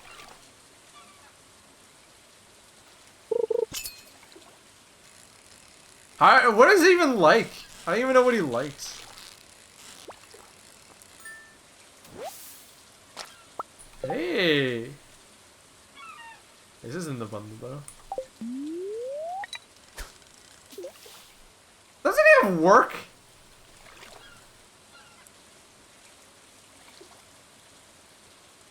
Oh, he heard me. Now he's going. Alright. I think I can sell... I don't want... Sell the anchovy.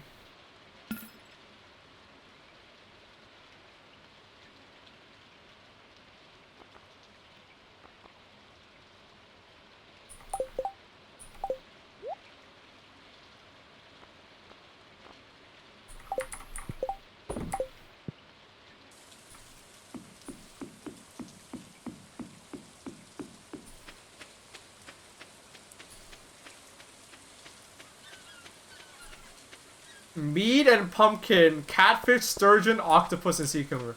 Hey, you know what? Willy seems easy to please. Here's a gift. There you go.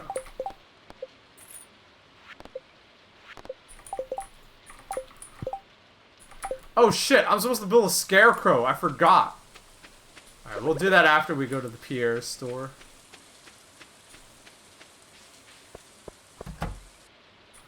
Totally forgot about the scarecrow. Alright. We need some of these. I'm not gonna grow too many of them. Some cauliflower. Potato.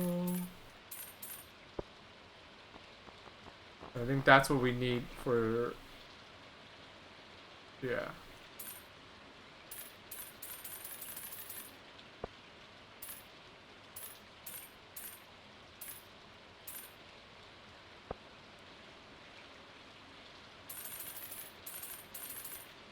Okay, that looks good. What's your verdict on cauliflower? Like in real life, I love that shit. It's one of my favorite foods.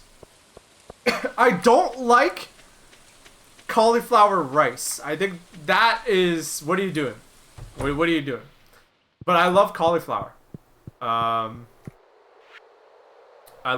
think it's tasty. It doesn't take much to make it taste good. It's one of my favorite foods.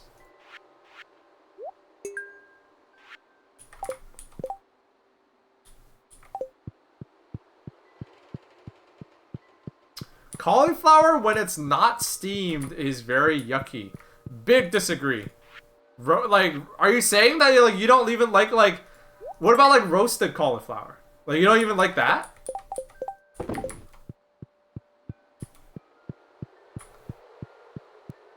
I would argue the opposite. I think steamed cauliflower is gross. Like, you know. I think it's good when it's like roasted or like sautéed. You know, if you do something with it, it's good. I often had cauliflower mac and cheese when I tried the whole eating healthy idea. Some people decide to live by it and it tasted pretty damn similar. Really. Alright, we have to make a scarecrow. Okay, so with these, I'm just gonna plant.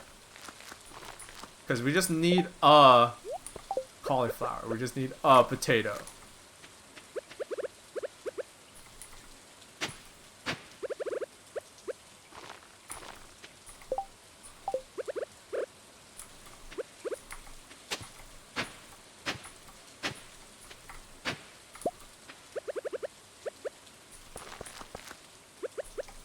Right, and then, but with this crap, we have to make fertilizer.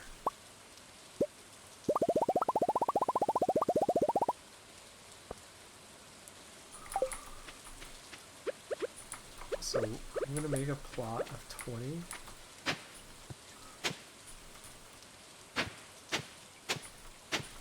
So this is 10. Ah. 2, 3, 4, 5.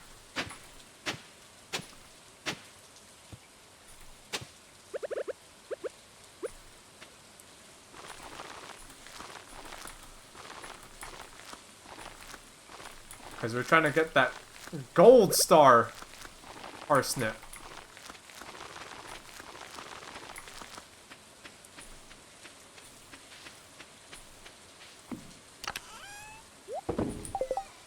And what else do we want to try doing? Oh yeah, the fucking scarecrow. What do you mean? Wood, coal, fiber. Okay.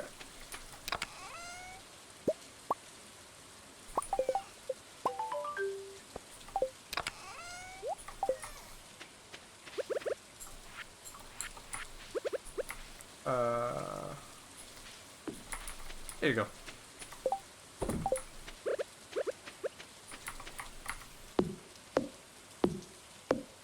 Eggplant. Oh, I love a. Okay. I'm trying to think of all the veggies that I like. I like broccoli. I like cauliflower. I like asparagus. I like baby bok choy.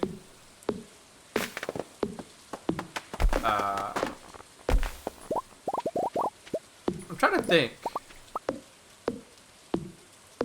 I can't. Like, why am I blanking? I like bell peppers. Any kind of pepper, be it bell pepper, which is, you know, just barely counts as a pepper because it's not spicy, but it's food. But spicy peppers, absolutely.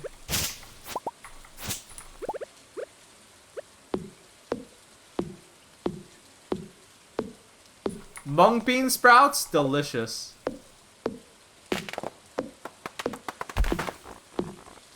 Carrots? I don't get people who don't like carrots. Carrots are some of the best. Carrots are some of the best veggies on earth. I love them. I like me so I like root vegetables the most. I think. I like them. I like my veggies when they're hearty. Root vegetables, stuff like that. Oh, I'm about to die.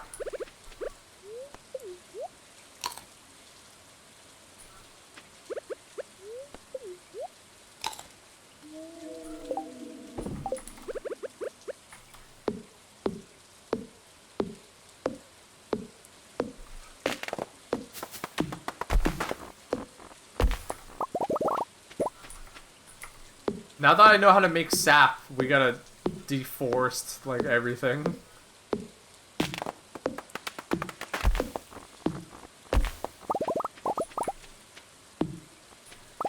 Okay, that's enough for now.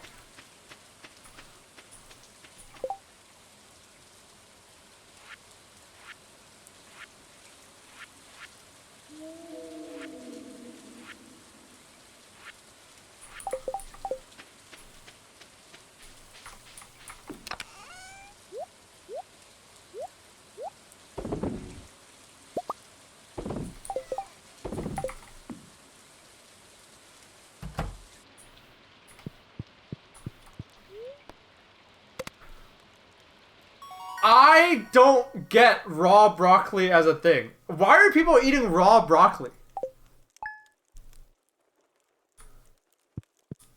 Like, I don't get it. Now, granted, I come from China, where nobody eats raw any kind of vegetable, but raw broccoli, like, I don't get it.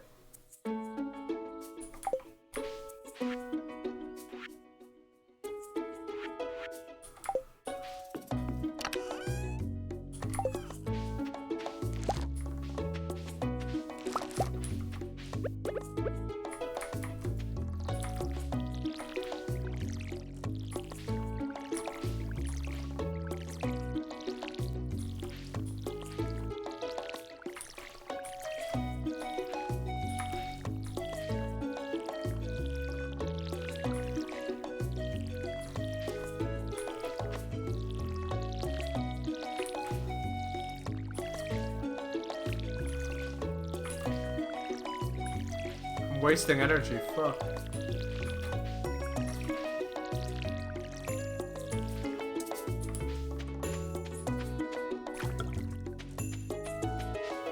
It's a vehicle to move ranch into your body? But there's so many better things for that, like chicken tenders.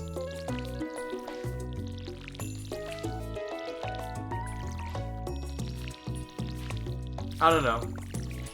Maybe it's because I'm Chinese and like, I don't know if you guys know this, but Chinese people like, you know, in China, they don't eat vegetables raw. They just don't.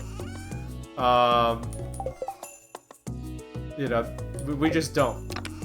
But why am I holding on to these parsnips? But the like, but the thing at the same time, and like, you know, like certain vegetables like broccoli, you don't even get the full flavor of it until you cook it. raw broccoli is like matter. It's like, you know, I there's no flavor in this. I gotta cook it first.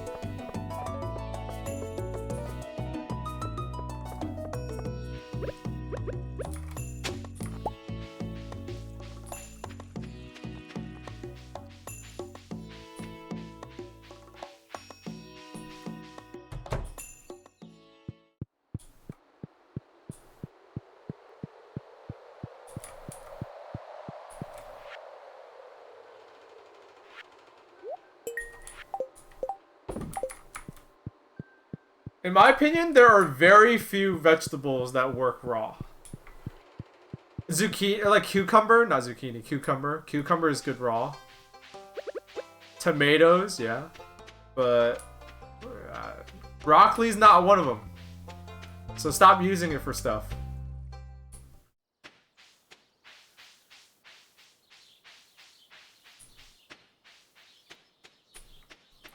Alright.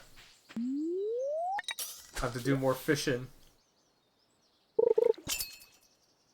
Carrot raw over carrot cooked? You're so wrong.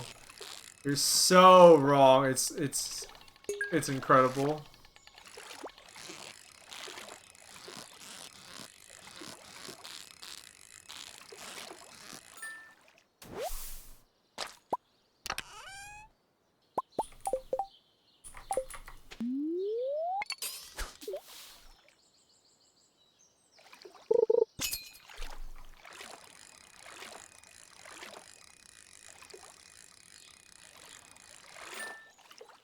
Oh, that was easy.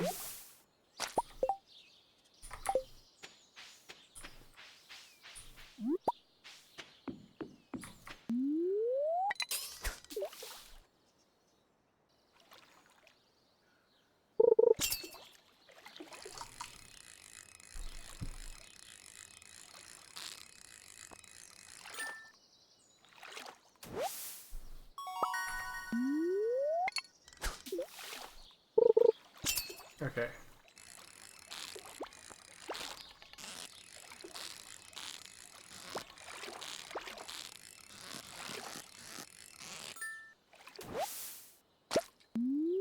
Oh, we're rolling in the fish. We're rolling in the fish.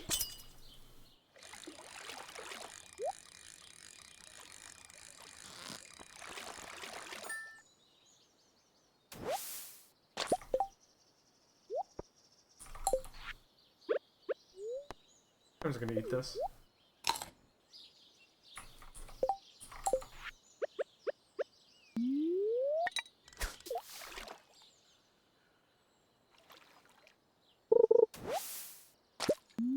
Oh, damn it. Don't tell me my luck's run out. Okay.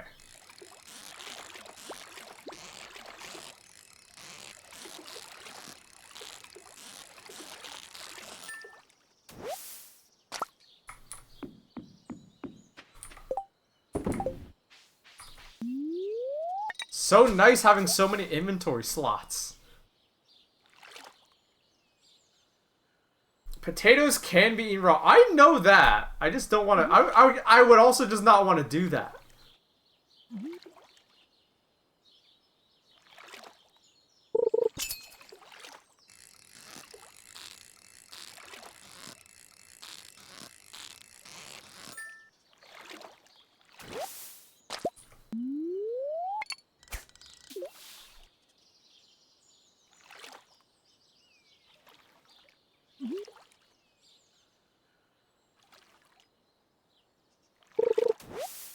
Damn it.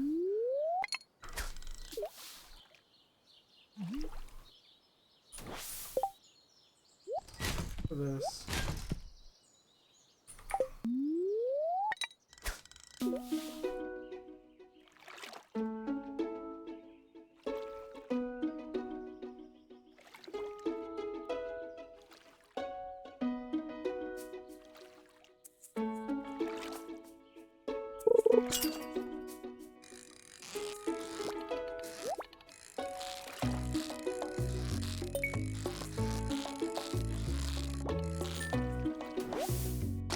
Dosages. Ah.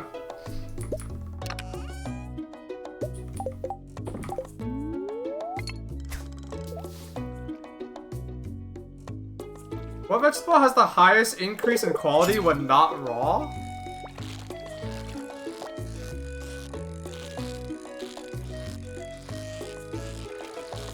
Trying to think.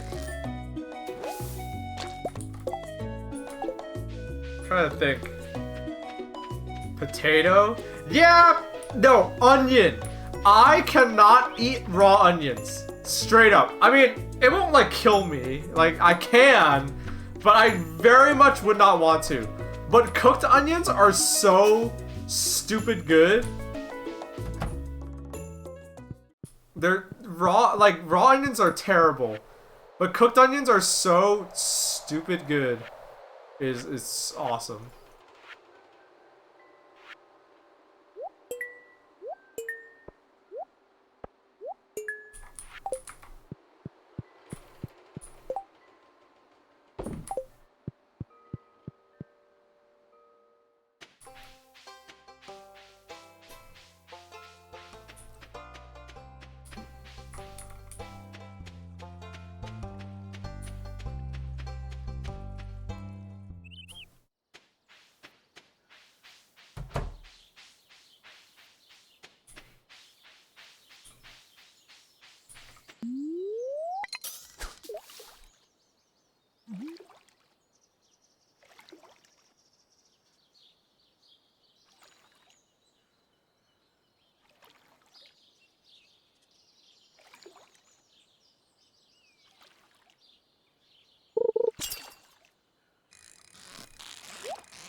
Ugh! Damn it. I missed it. The one time I relax! Yo, have a good night, Mike. I'll talk to you later.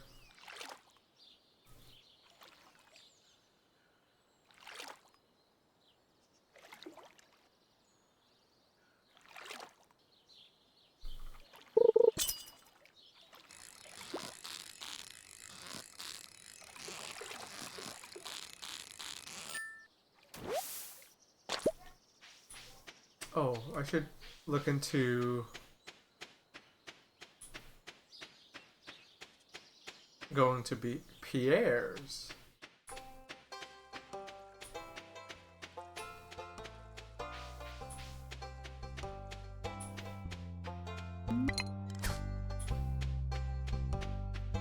We should go into Pierre's. Pears!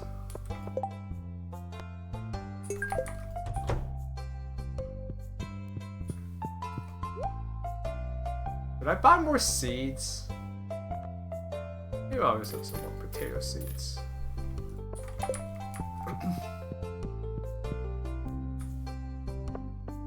You missed the traveling cart? I forgot. It's a video game, I'll live. Although I do have it set so that the traveling cart sells a red cabbage, so you can get the bundles done in year 1.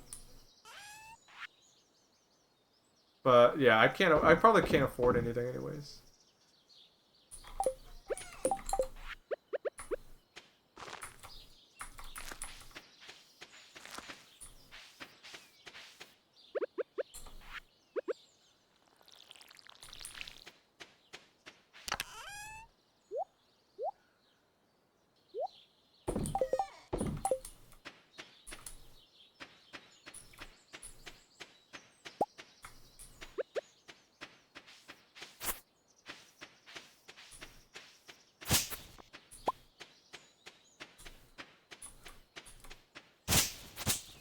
Mow down. Hopefully, oh, I'm greedy. I want to see if I can get more seeds for free.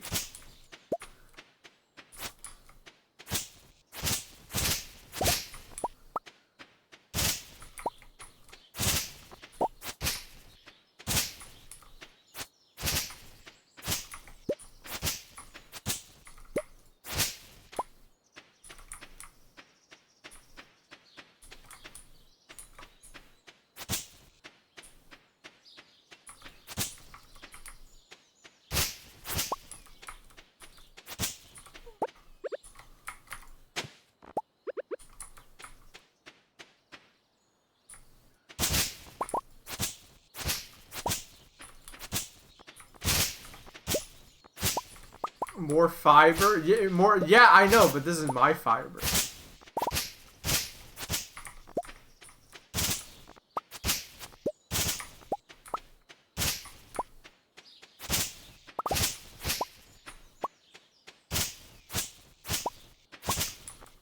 You understand? This is my fiber. This is mine. I only got 1 seed though. Oh, there we go. Now we mix 2.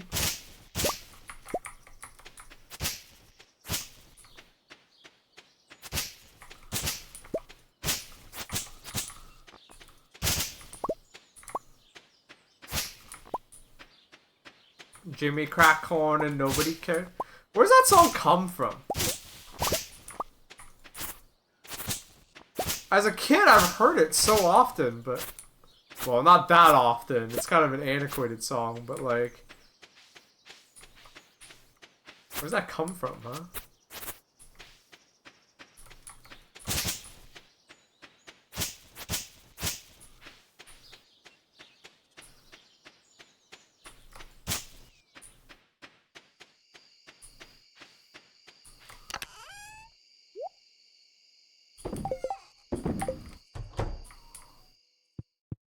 Okay. I think I'm gonna wrap up. Because I've been streaming for 4 hours, and good news, chat, I feel just fine. No, I don't feel bad at all. I feel actually pretty good. Raid? Yeah, we can raid somebody. Let me turn this game off. Let me turn this game off. Alright. Let's raid. Who's live right now?